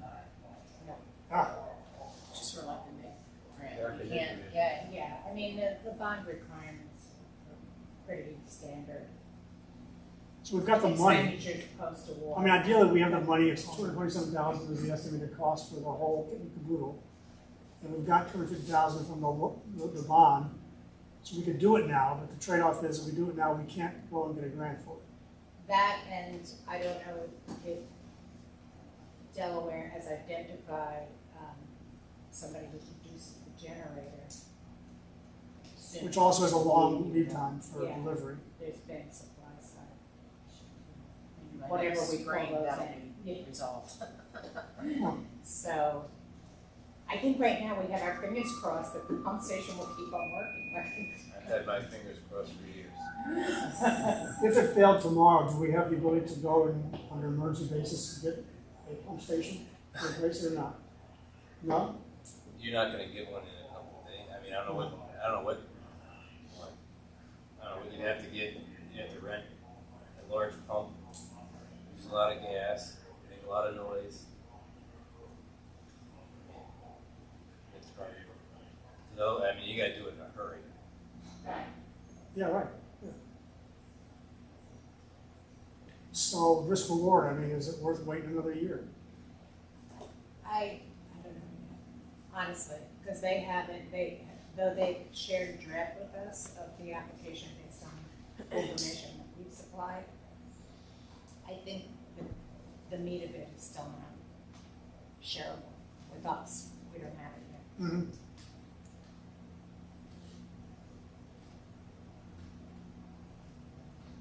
So what do you think? Do you think we should not be waiting for the possibility of getting a FEMA grant next year? I wouldn't, but that's just my opinion.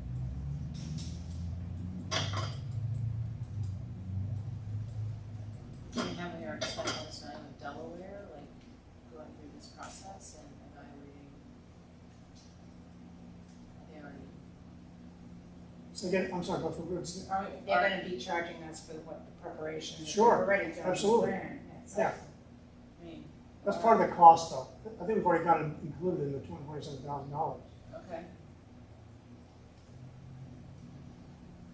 My feeling would be that if I go a great deal by Scott's evaluation, he's been nursing this thing for a long time, and it's gonna take a while to get the generator, and even longer if we decide to go through the grant process a year from now. I think we'll kind of play with the fire. It's never a good idea to anticipate that because it's worked for 25, 30 years, it's gonna work for another 2 or 3 without the incident. Of the $227,000, how much is the generator? Generator, as I recall, was a big piece of that. It was that 75. I think it's 100. 100? 100,000. So just to replace the pump, 125, let's say. Something like that. Yeah. I don't have it in front of me, but So if you separated it and did the generator with the FEMA grant, Yeah, It's a that's year what I'm thinking out. about. Might be the easier case. And it might be to make. easier to get a verification of it. based on our discussions,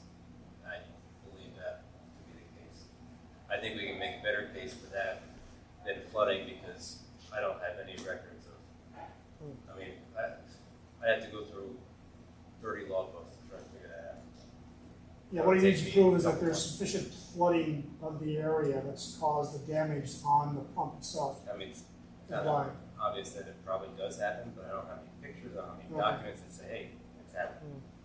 Yeah, I mean, the issue with the grant is this particular program doesn't give you money to replace an item of equipment just because it's worn out. Mhm.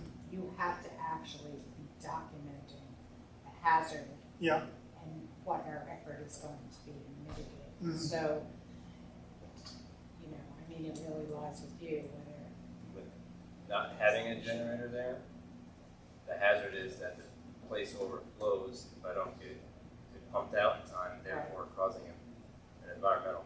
but that's a problem you've been living with for years, right? Yeah, I mean, going back Yeah, so I 5 like, years, I want to it fix wasn't that. an issue, but now it's, That's not as immediate as if the pump fails. I guess I'm afraid of the pump Right. failing. right. But what I'm saying is, as far as our case for the FEMA grant, I think the generator, not having one and having a problem potentially without having one is a better case than Yeah. trying to prove that it floods. You know, to say, hey, we don't have a generator, if the power goes out, you're gonna have a problem. I mean, it's pretty obvious. But if we find out by the end of the year, let's say that the generator is approved, and we put the order in, it's another year to get the generator, so we're still like 18 months out. I don't know if it's a year. I was with you when Bill said, well, we can try other Oh, okay, manufacturers. And all right. so I think we can get some clarity on that point. You know, all I can really tell you at this point is that this particular grant program doesn't have any minimums. So if we just want to go after the generator, we can do that. All right, well, I'd like you all to think about that, the idea of decoupling the two requests, pump station separate from the generator, possibility of going to FEMA only for the generator, and using our own funds to pay for the pump station. Because we can see that coming in a lot sooner to mitigate a possible real risk of the thing failing off. Any thoughts on that now, or we'll just table it for future discussion? It sounds like a plan to me right now. Yeah, I mean, I would err to Scott's judgment and Vicki and her research and what they think is best to do. Let us have a meeting, let's get a meeting with Delaware and Yeah, go I think through we it. need to finalize that. Yeah, let's Really, discuss because with Delaware one more time. also the resolutions would probably have to need to be changed. So We have a resolution to, if we're gonna do that, we'll have to have another meeting. okay, fine. Well, let's table it for now. And All right. say 11. Table it to next month, is that all right or not? No, it's June Oh, first. June Oh, first. June 1st. Yeah, It's like already mid-May. Yeah, I know. It's crazy. We can have a second meeting in the month. We need to. We really could. look at this and do this on the fourth Wednesday of the month, so we can get closure that we need. That's the fourth one, it seemed like that's one, right? I like the idea of making this decision on the fly right now. No, I don't. So you got 2 weeks. 2 weeks. Yeah, Well, Plus a I Monday. think we're certainly getting guidance from the board that we should be asking these questions and get this finalized. Whether we should pass the resolution anyway, we can always change it. all right, fine. All right, let's do At that. least we'll have that behind us. Okay, fine. Is that That right? would be a good question. Okay. Yeah,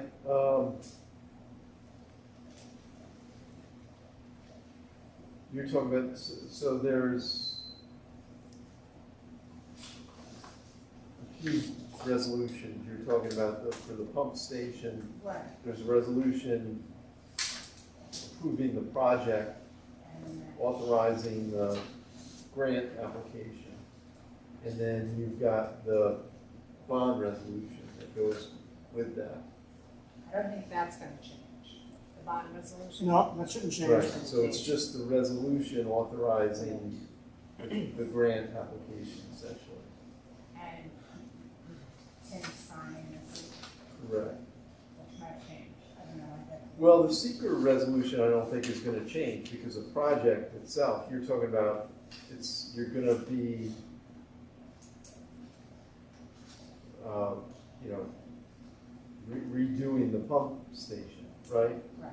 It's just a question of what component of that you're gonna apply for a grant, just the generator or the entire Right. project? Absolutely, that's it. So the secret resolution we can do tonight, that, it makes sense to do that. Okay. Same thing with bond resolution, that is not gonna change, right? Right. You're still looking to finance $250,000 with a bond issue.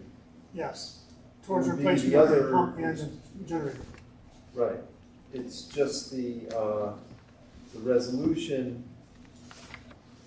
authorizing the project and the grant application.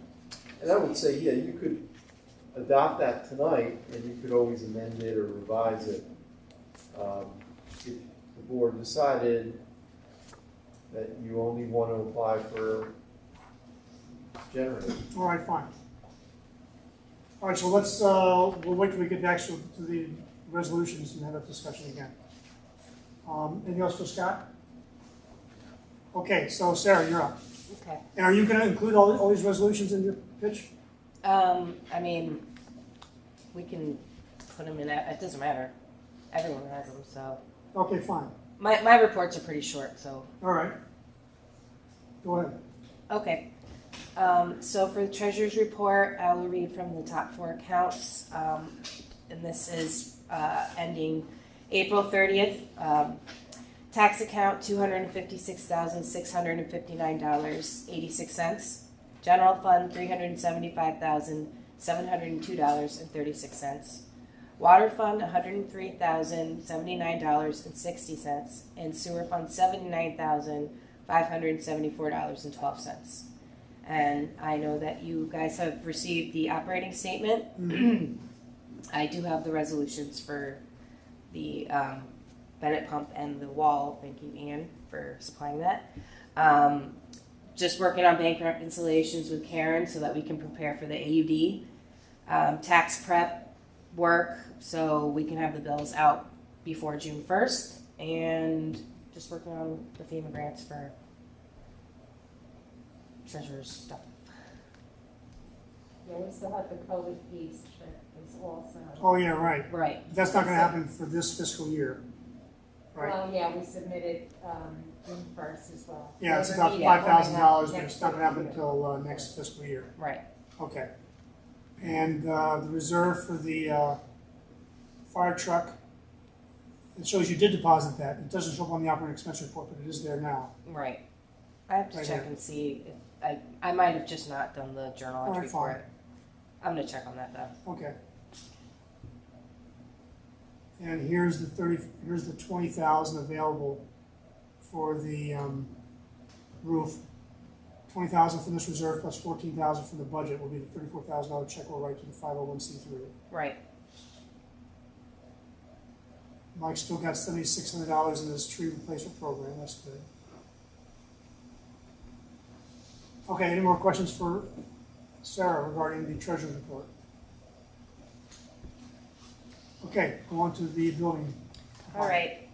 For April, we did 7 building permits. We did 1 certificate of occupancy and 2 municipal searches. Total fees collected $800.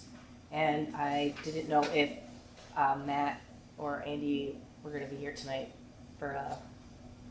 But They've not had any. I've got no record of any projects, meeting. so- Unless they have a meeting, Yeah. we don't need any So I problem. I have nothing for them. That's fine.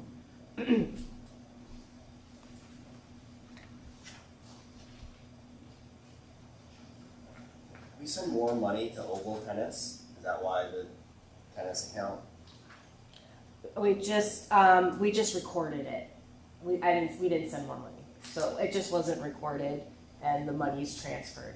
That's what we did with like our budget adjustments at the last meeting you were here for. So when you guys approved that, we then did the transfers, so we didn't pay anymore.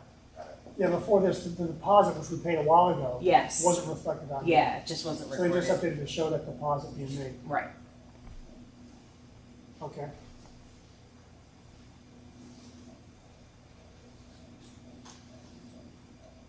any other significant revenue, realization we're supposed to get between now and the end of the month?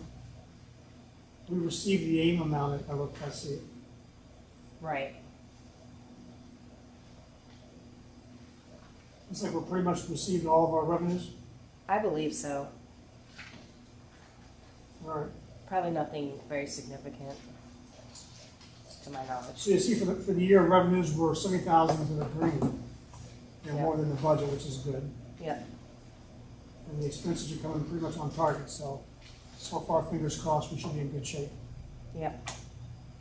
All right, so that's it for the building. All right, so let's talk about the bond review documentation. So you've given us all copies of these resolutions? Correct. So just as background, recall yet last month, we did get from the Bank of Millbrook a bond for $4,000. We said we were going to split it up into two separate entities, one $250,000 towards the pump station and the generator, and $150,000 to go with the American Rescue Fund to finish the funding of the retaining wall. All right. So what do we need to do to approve these bond resolutions? I don't need to read all through all, do I? No, it's, I think the most efficient way I can summarize, and then the board can go through each resolution. You've got two projects you're looking to finance. One is the pump station mitigation project. The other is the retaining wall reconstruction. With both bond issues, the board has to adopt bond resolution. Both bond resolutions are subject to permissive referendum. As you were saying, both bonds are going to be purchased by the Bank of Millbrook. Yeah. Interest rate is going to be 3% and a 10-year term. Right. The bond resolution for the pump station mitigation project, your engineering firm had determined that that is an unlisted action under seeker, so you do have to do environmental review.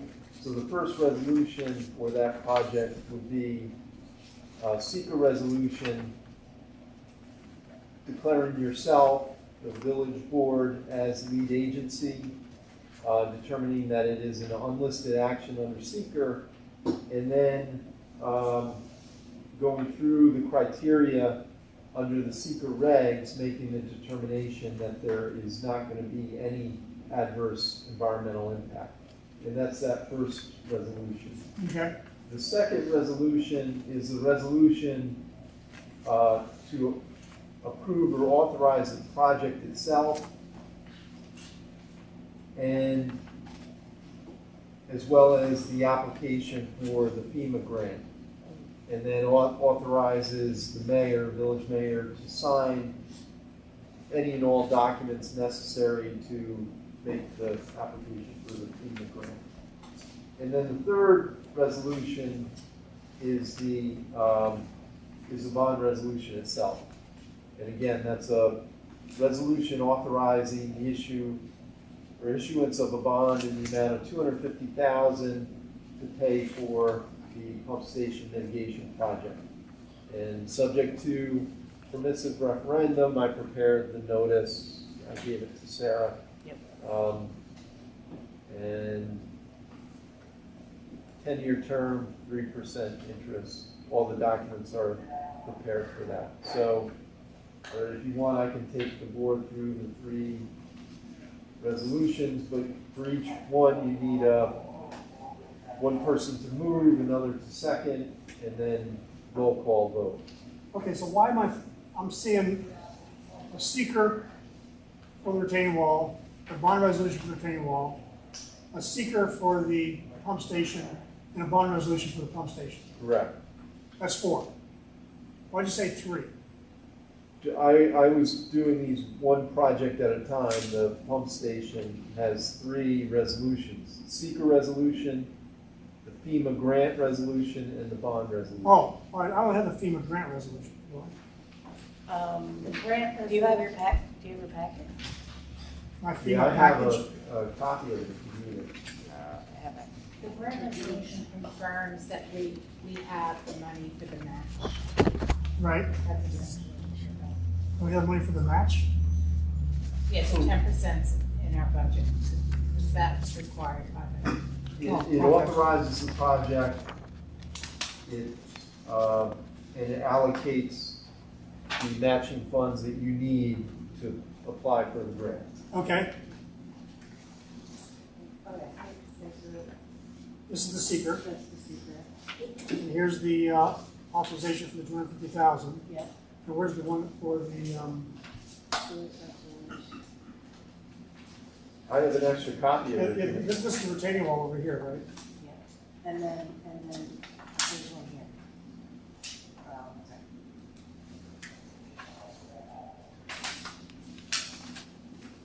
Oh, There's a- oh, okay, fine. Yeah, sorry, I tried to save paper. Yep, I see it now. Okay, fine.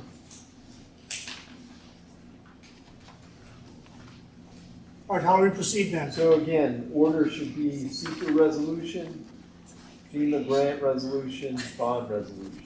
Okay, so for the seeker resolution, I'd like to make a motion that we approve the seeker resolution. I'll second that motion. Second by the deputy mayor. Can you do the roll call? And this is for the part one? For the seeker for the The whole thing. pump station? It's not either of these resolutions, I guess is what I'm asking. It's just for this part, is what we're doing? That's the EAF, that will have, Okay, so the that's mayor's this one gonna have here, to sign it, but right now you're This one. doing. right? Sorry, That's okay. I just want to make sure I record that proper. That's it. Okay, excellent.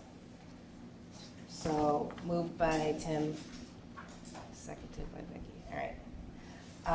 Mayor Tim Colby, Aye. Deputy Mayor Vicky Contino, Aye. Trustee Michael Herzog, Aye. Trustee Buffy Arbogast, Aye. Trustee Peter Doro. Aye. Okay. Okay. And then the next is the authorization to submit the FEMA grant. submit the FEMA grant. I'll introduce this authorization. A second? Second. Mayor Colby, Aye. Trustee Herzog, Aye. Trustee Contino, Aye. Trustee Arbogast, Aye. Trustee Doro. Aye. Okay. Now a bond resolution? And then the bond resolution for, again, bond issue of $250,000 over a 10-year period, 3%. Mayor Colby, Aye. Trustee Herzog, Aye. Trustee Contino, Aye. Trustee Arbogast, Aye. Trustee Doro. Aye. Did you have a motion? Actually, it didn't say here. Should we do a motion? I'll should, do yeah. a motion. Do we accept this resolution? I'll second.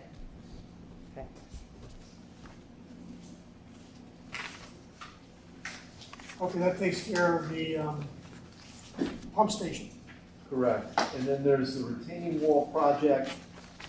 That's a bond issue of $150,000.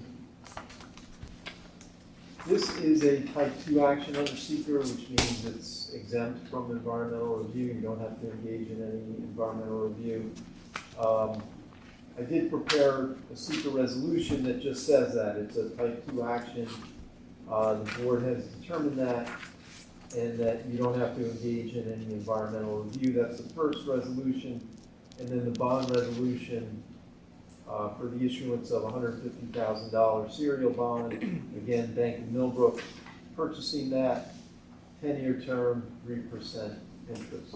And so you need a motion and a second on the seeker type 2 action resolution, and then a roll call vote. So I'll make a motion that we accept the seeker resolution. I'll second. Mayor Colby, Aye. Trustee Herzog, Aye.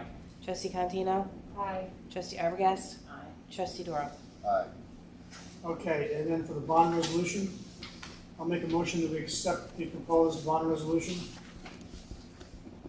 I'll second. Mayor Cosby, Aye. Trustee Herzog, Aye. Trustee Contino, Aye. Trustee Arbogast, Aye. Trustee Dora. Aye.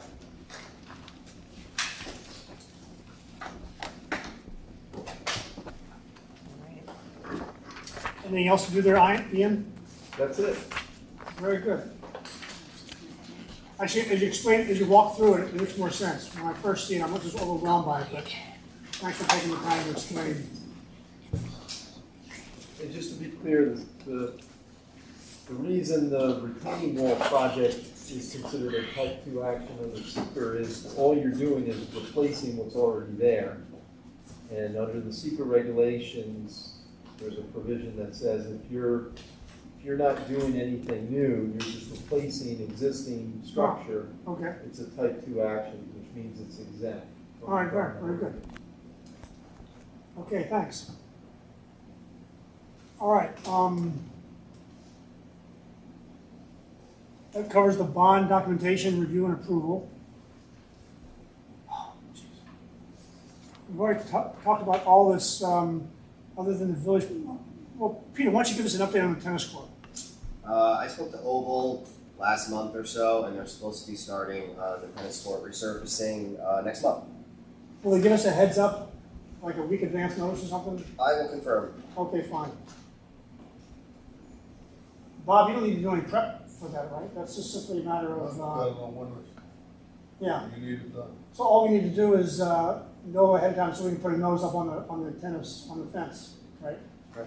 That's I up know a to- lot of it, like the last time they did the Band-Aid, it was weather dependent, Oh, sure. Yeah, it's gonna be really dependent, right? so Okay. I don't know how But you much could notice. be preparing, so you're gonna have notice to put up there to tell them, the following week it's gonna be under the surface. All right, good. Thanks. Boys project review. So I sent this out to the trustees just to go through where we are on all these projects. We just discussed the retaining wall. Right, I basically have given Delaware the approval to start. Now we have the funding in place. And we're waiting to hear from them what the schedule is for that so we can notify the affected residents. The tennis court resurface, Peter's just giving us the update there. And we expect it to be done by the summer. The roof replacement, we've heard from Matt, what's going on there. Repaving North Avenue and Reservoir. Bob, you're still waiting to hear from Peckham, right? Yeah. We got our CHIPS funding from the state. It was only $127,000. I was hoping to get more this year. So that's what we have available to use for paving.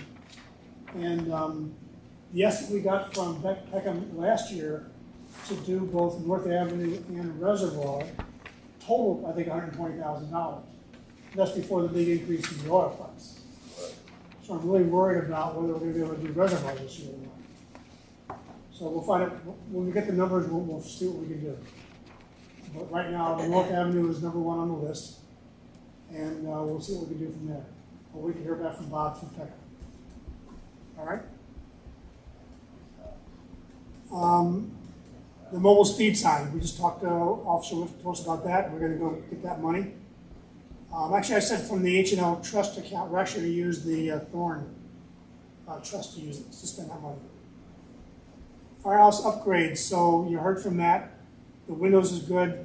The ramp and the air conditioning, that's going to hold off till future because he's putting a big request in to upgrade the facility they have for their training.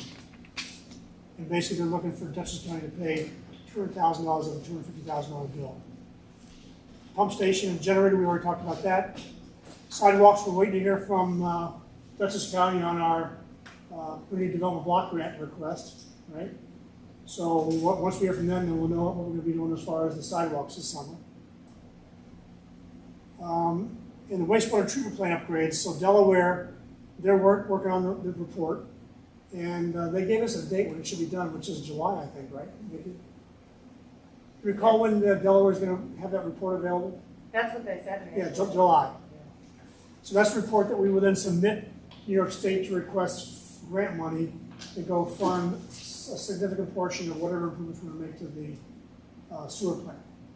Is the current grant program open for an application right now? And if so, when does the window close when you put in an application? I don't know now, but last time I asked Delaware, the window was out beyond when they expected to have the report available in July. So we had time. Because I think they close, I think they have to be in by July, don't they? Oh, they do? The, I don't know if this one does. All right, well, let me go verify those dates. Last time I checked, the report will be available, enough time for us to review it with Scott and Delaware, decide what's the priority list and which things we can go after at what stage. So I assume that's Yeah, true. it's easy enough to check. Yeah.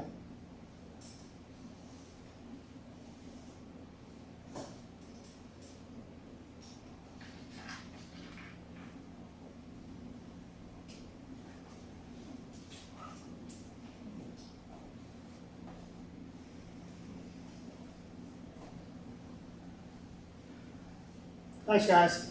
good night. Right. And the last thing on the list is whether or not we want to pursue any upgrades to the village hall. And I guess where I stand right now is that's something that should be on our list, but let's not consider anything right now until we get some of the other things settled in. All right? Because I do want to replace the windows, fix the siding. I've asked Mike about those trees in the front, right? Let's do some things to fix up the village hall, starting with the outside. So that's on the list, but let's kind of table it for the time being, given the other stuff we got ahead of us.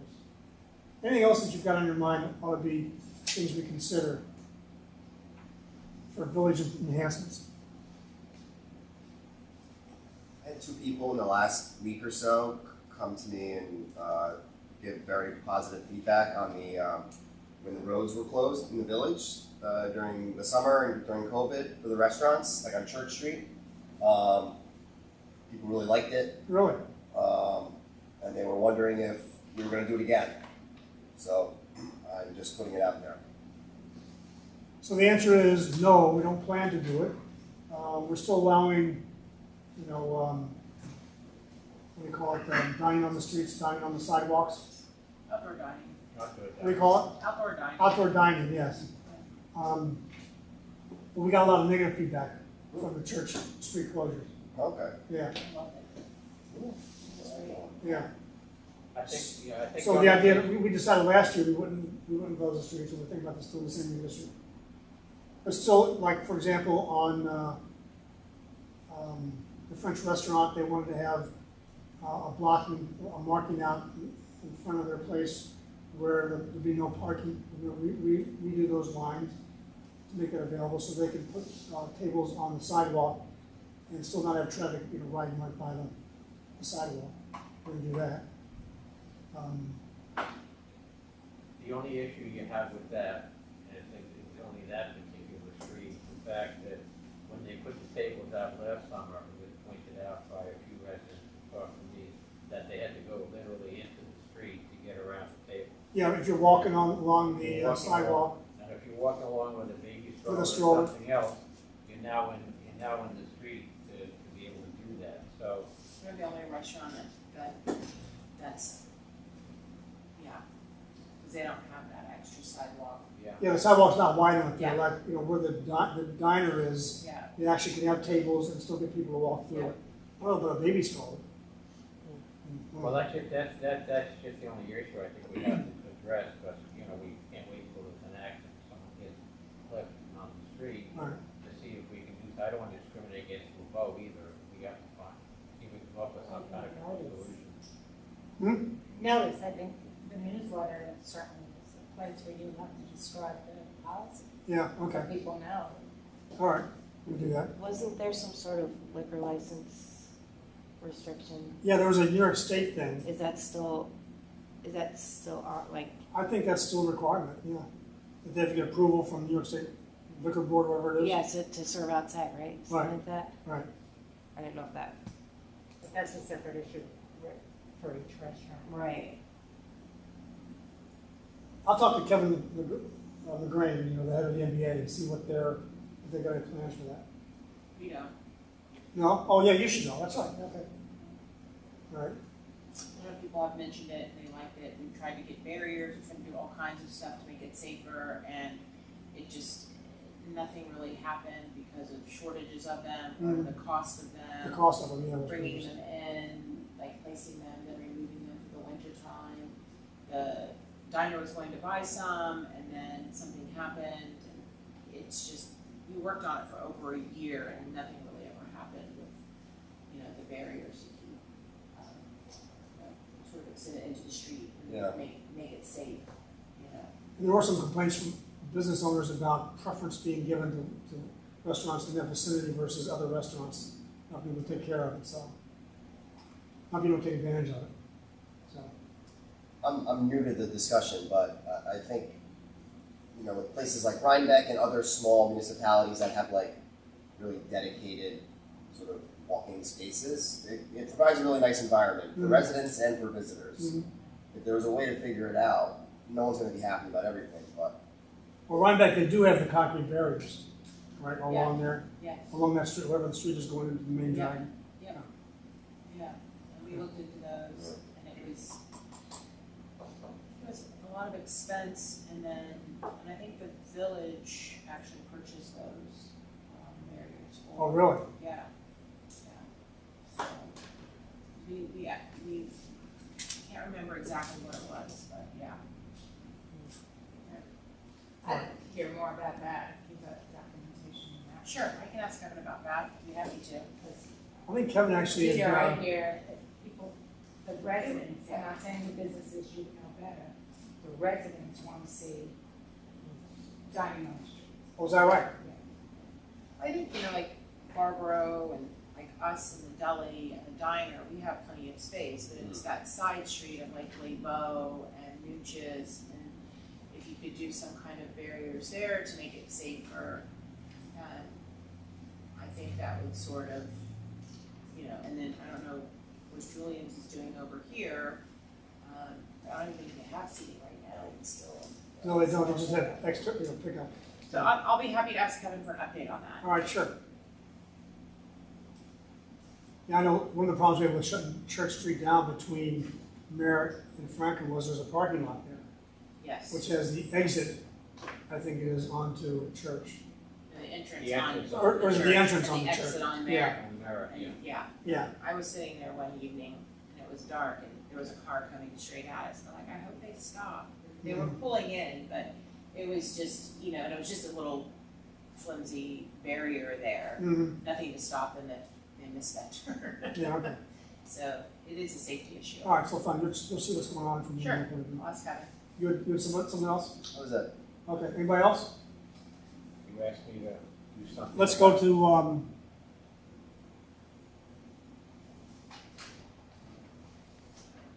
updates, so we can my updates. I put it in the newsletter, the Thornton Building has an open house on the 28th of May. That's Saturday morning, 9 to 12.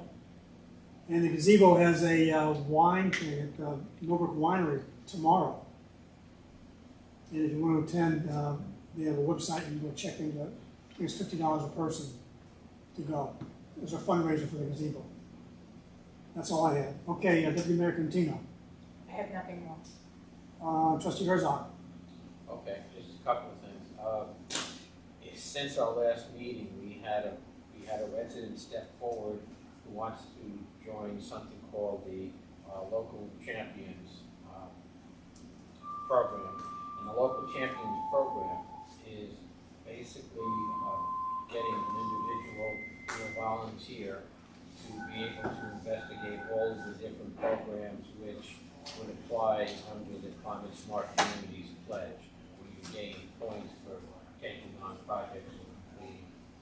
And the application had to be in by May 4th, which precluded a discussion, and the request came after the last meeting. So I'm just kind of trying to bring up to speed on that.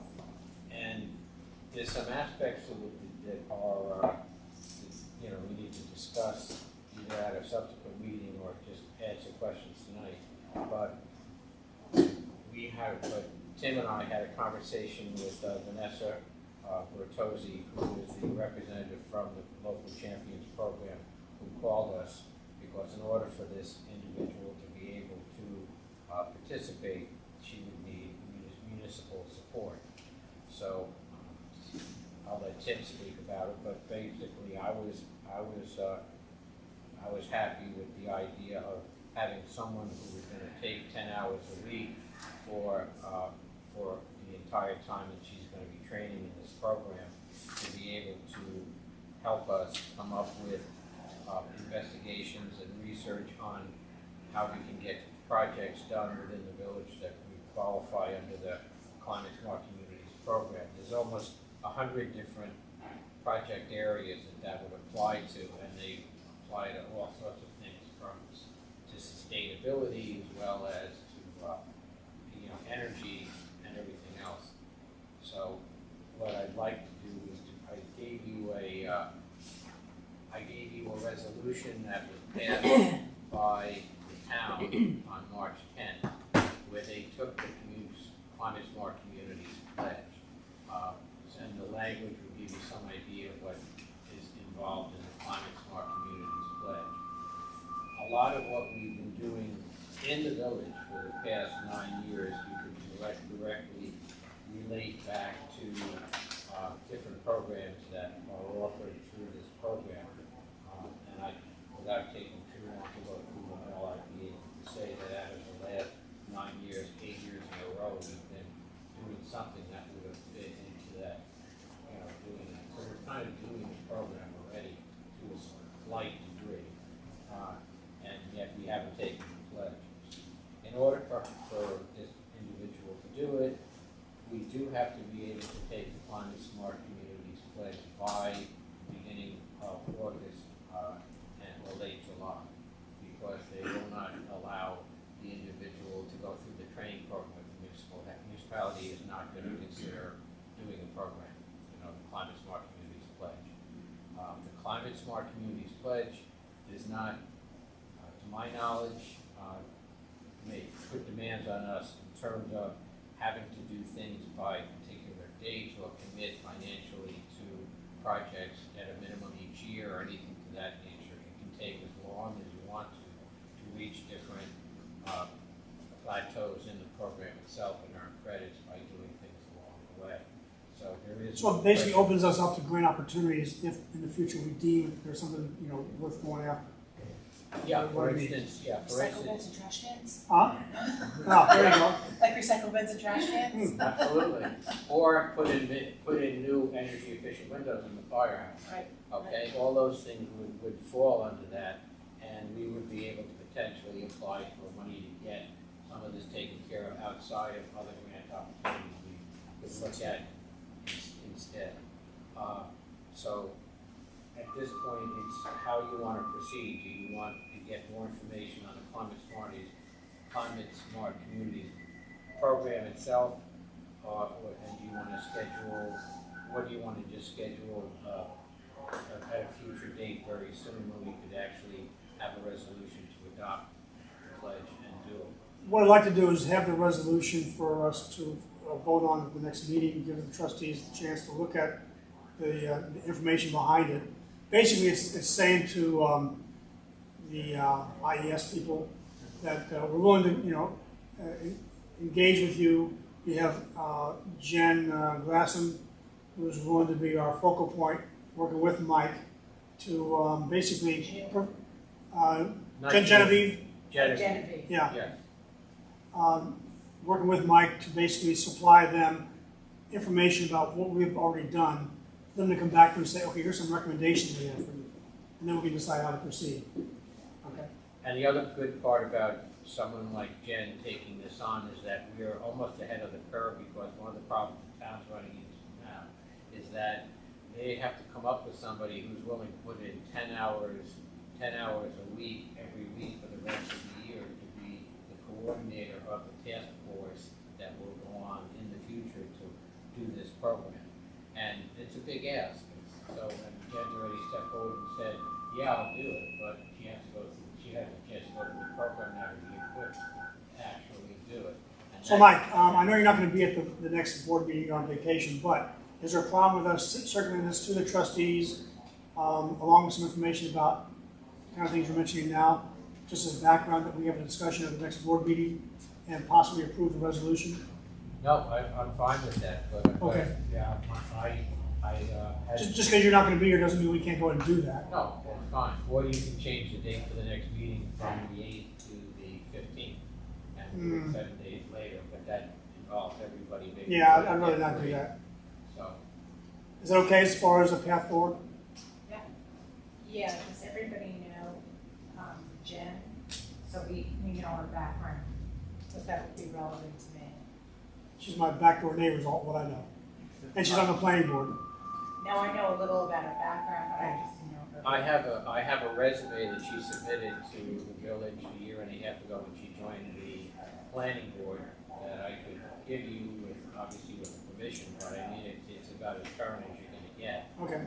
So if you want that, I can make That'd be copies fine, and too. send it out to you. Yeah, let's send out a package to the trustees to go look at. All right?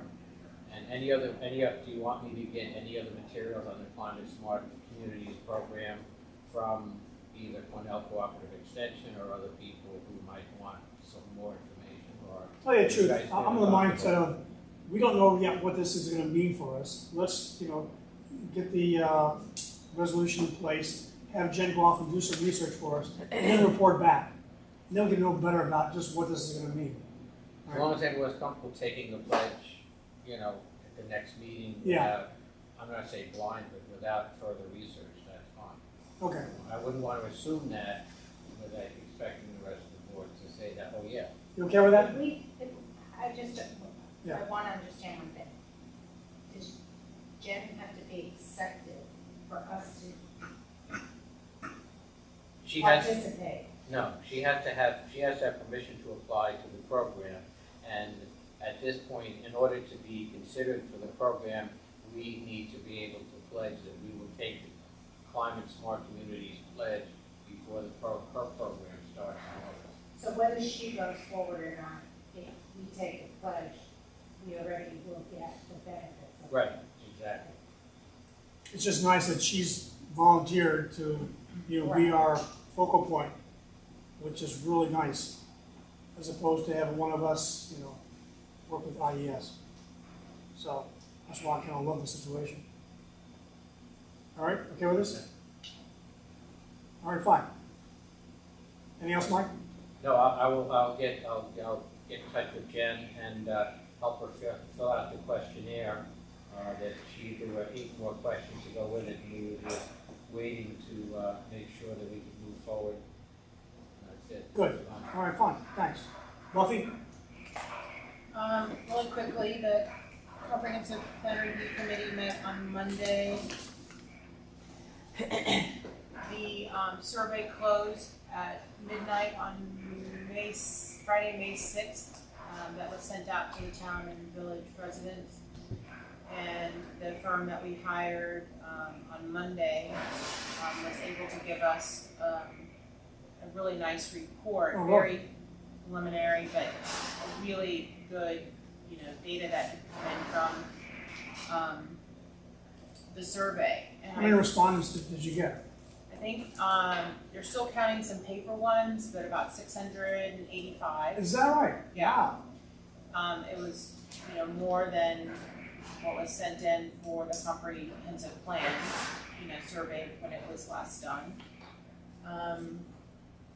And it has a lot of good data that I think the village board is going to really need to consider and look over in regards to what the community wants, as far as hospitality and Airbnbs and all of that. So it's, I'm going to ask that the village actually gets a separate report just focused on the village, because they have split it out from the town and the village. All right.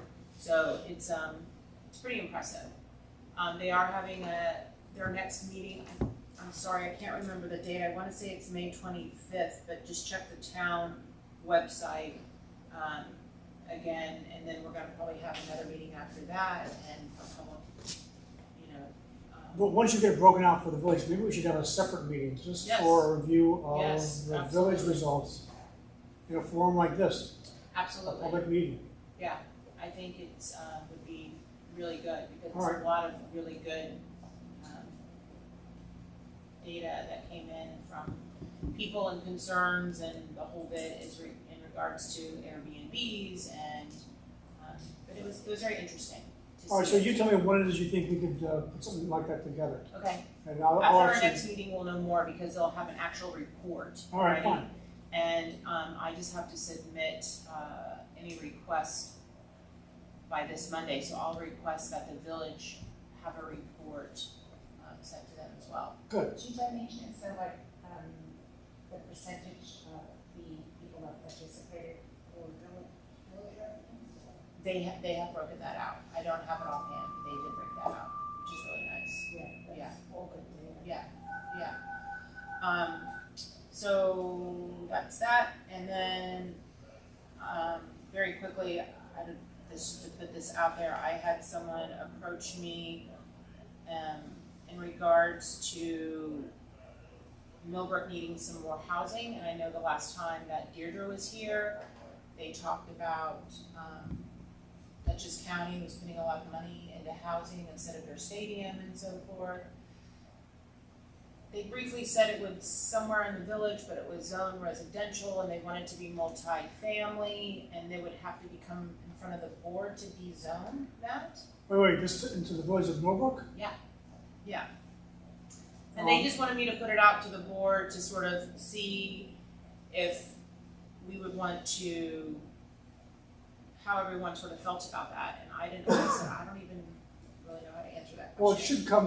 it should go to the planning board, right? It should be a request No, to. they said it's gonna have to be New York State, because it has to be rezoned, that it has to come in front of the board, and it'll have to go through all the processes of the planning board and the ZBA, but it's ultimately the board that would have to, Correct. You would Yes. have to amend your amend zoning Well, the code zoning map. by Oh. local by law. local law. and Like we did for the foreign building. Exactly. Exactly. To allow, I assume to allow multifamily residential housing in a zoning district that only allows single family or. Right. So you're saying someone has a proposal for it within the village of Millbrook?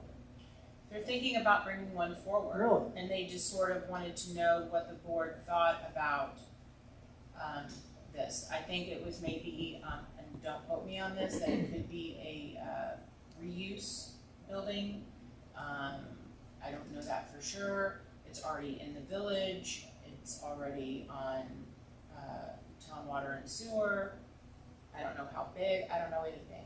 Okay. They just wanted to know because they know that there is, a need for more rentals, and, they're not saying anything, more than that. But they wanted to sort of ask our opinion of what we thought about the needs in the village and so forth. So something to think about.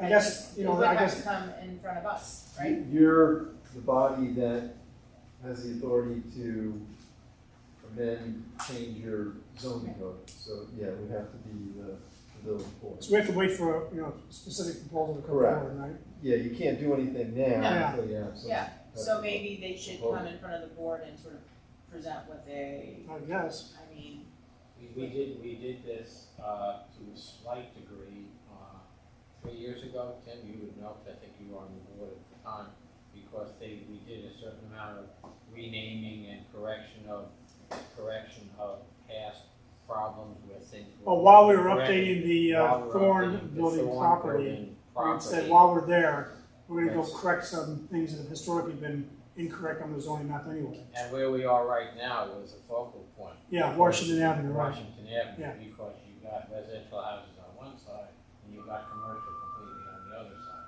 So there were changes in how it was zoned, and it wouldn't be a bad idea at some point to have Ken come back and just give this present board an idea of exactly where things are, because where you put a multi-family dwelling, code revision is extremely important. If you put it down the street on the reservoir, you can you have all single-family residences there, what it comes down to, right? So, Yeah, you know. Yeah, that I think it would depend on where it is and, you know, and I think, you know, they would need to come in front of the board and sort of talk to us about I where. guess come to the board just as a heads up. But I think when they actually have an actual thing they want to do they come to the board? They or should see Ken. What? They should probably start. See with Ken, yeah, that's where I would go. Right. But then ultimately would come to us? Is that Well, true? if it requires a change, Correct. yeah. Was this an activist type person or a developer type person? I would say a little bit of both. Yeah, No, I don't know, I yeah. guess I was trying to understand if they just wanna figure out a way to rezone so that it can happen and attract developers, or is it somebody who specifically wants to do something? And maybe. I don't know all that, but it sounds, I honestly. certainly would not be interested in the first thing, right? Making a change in anticipation of it.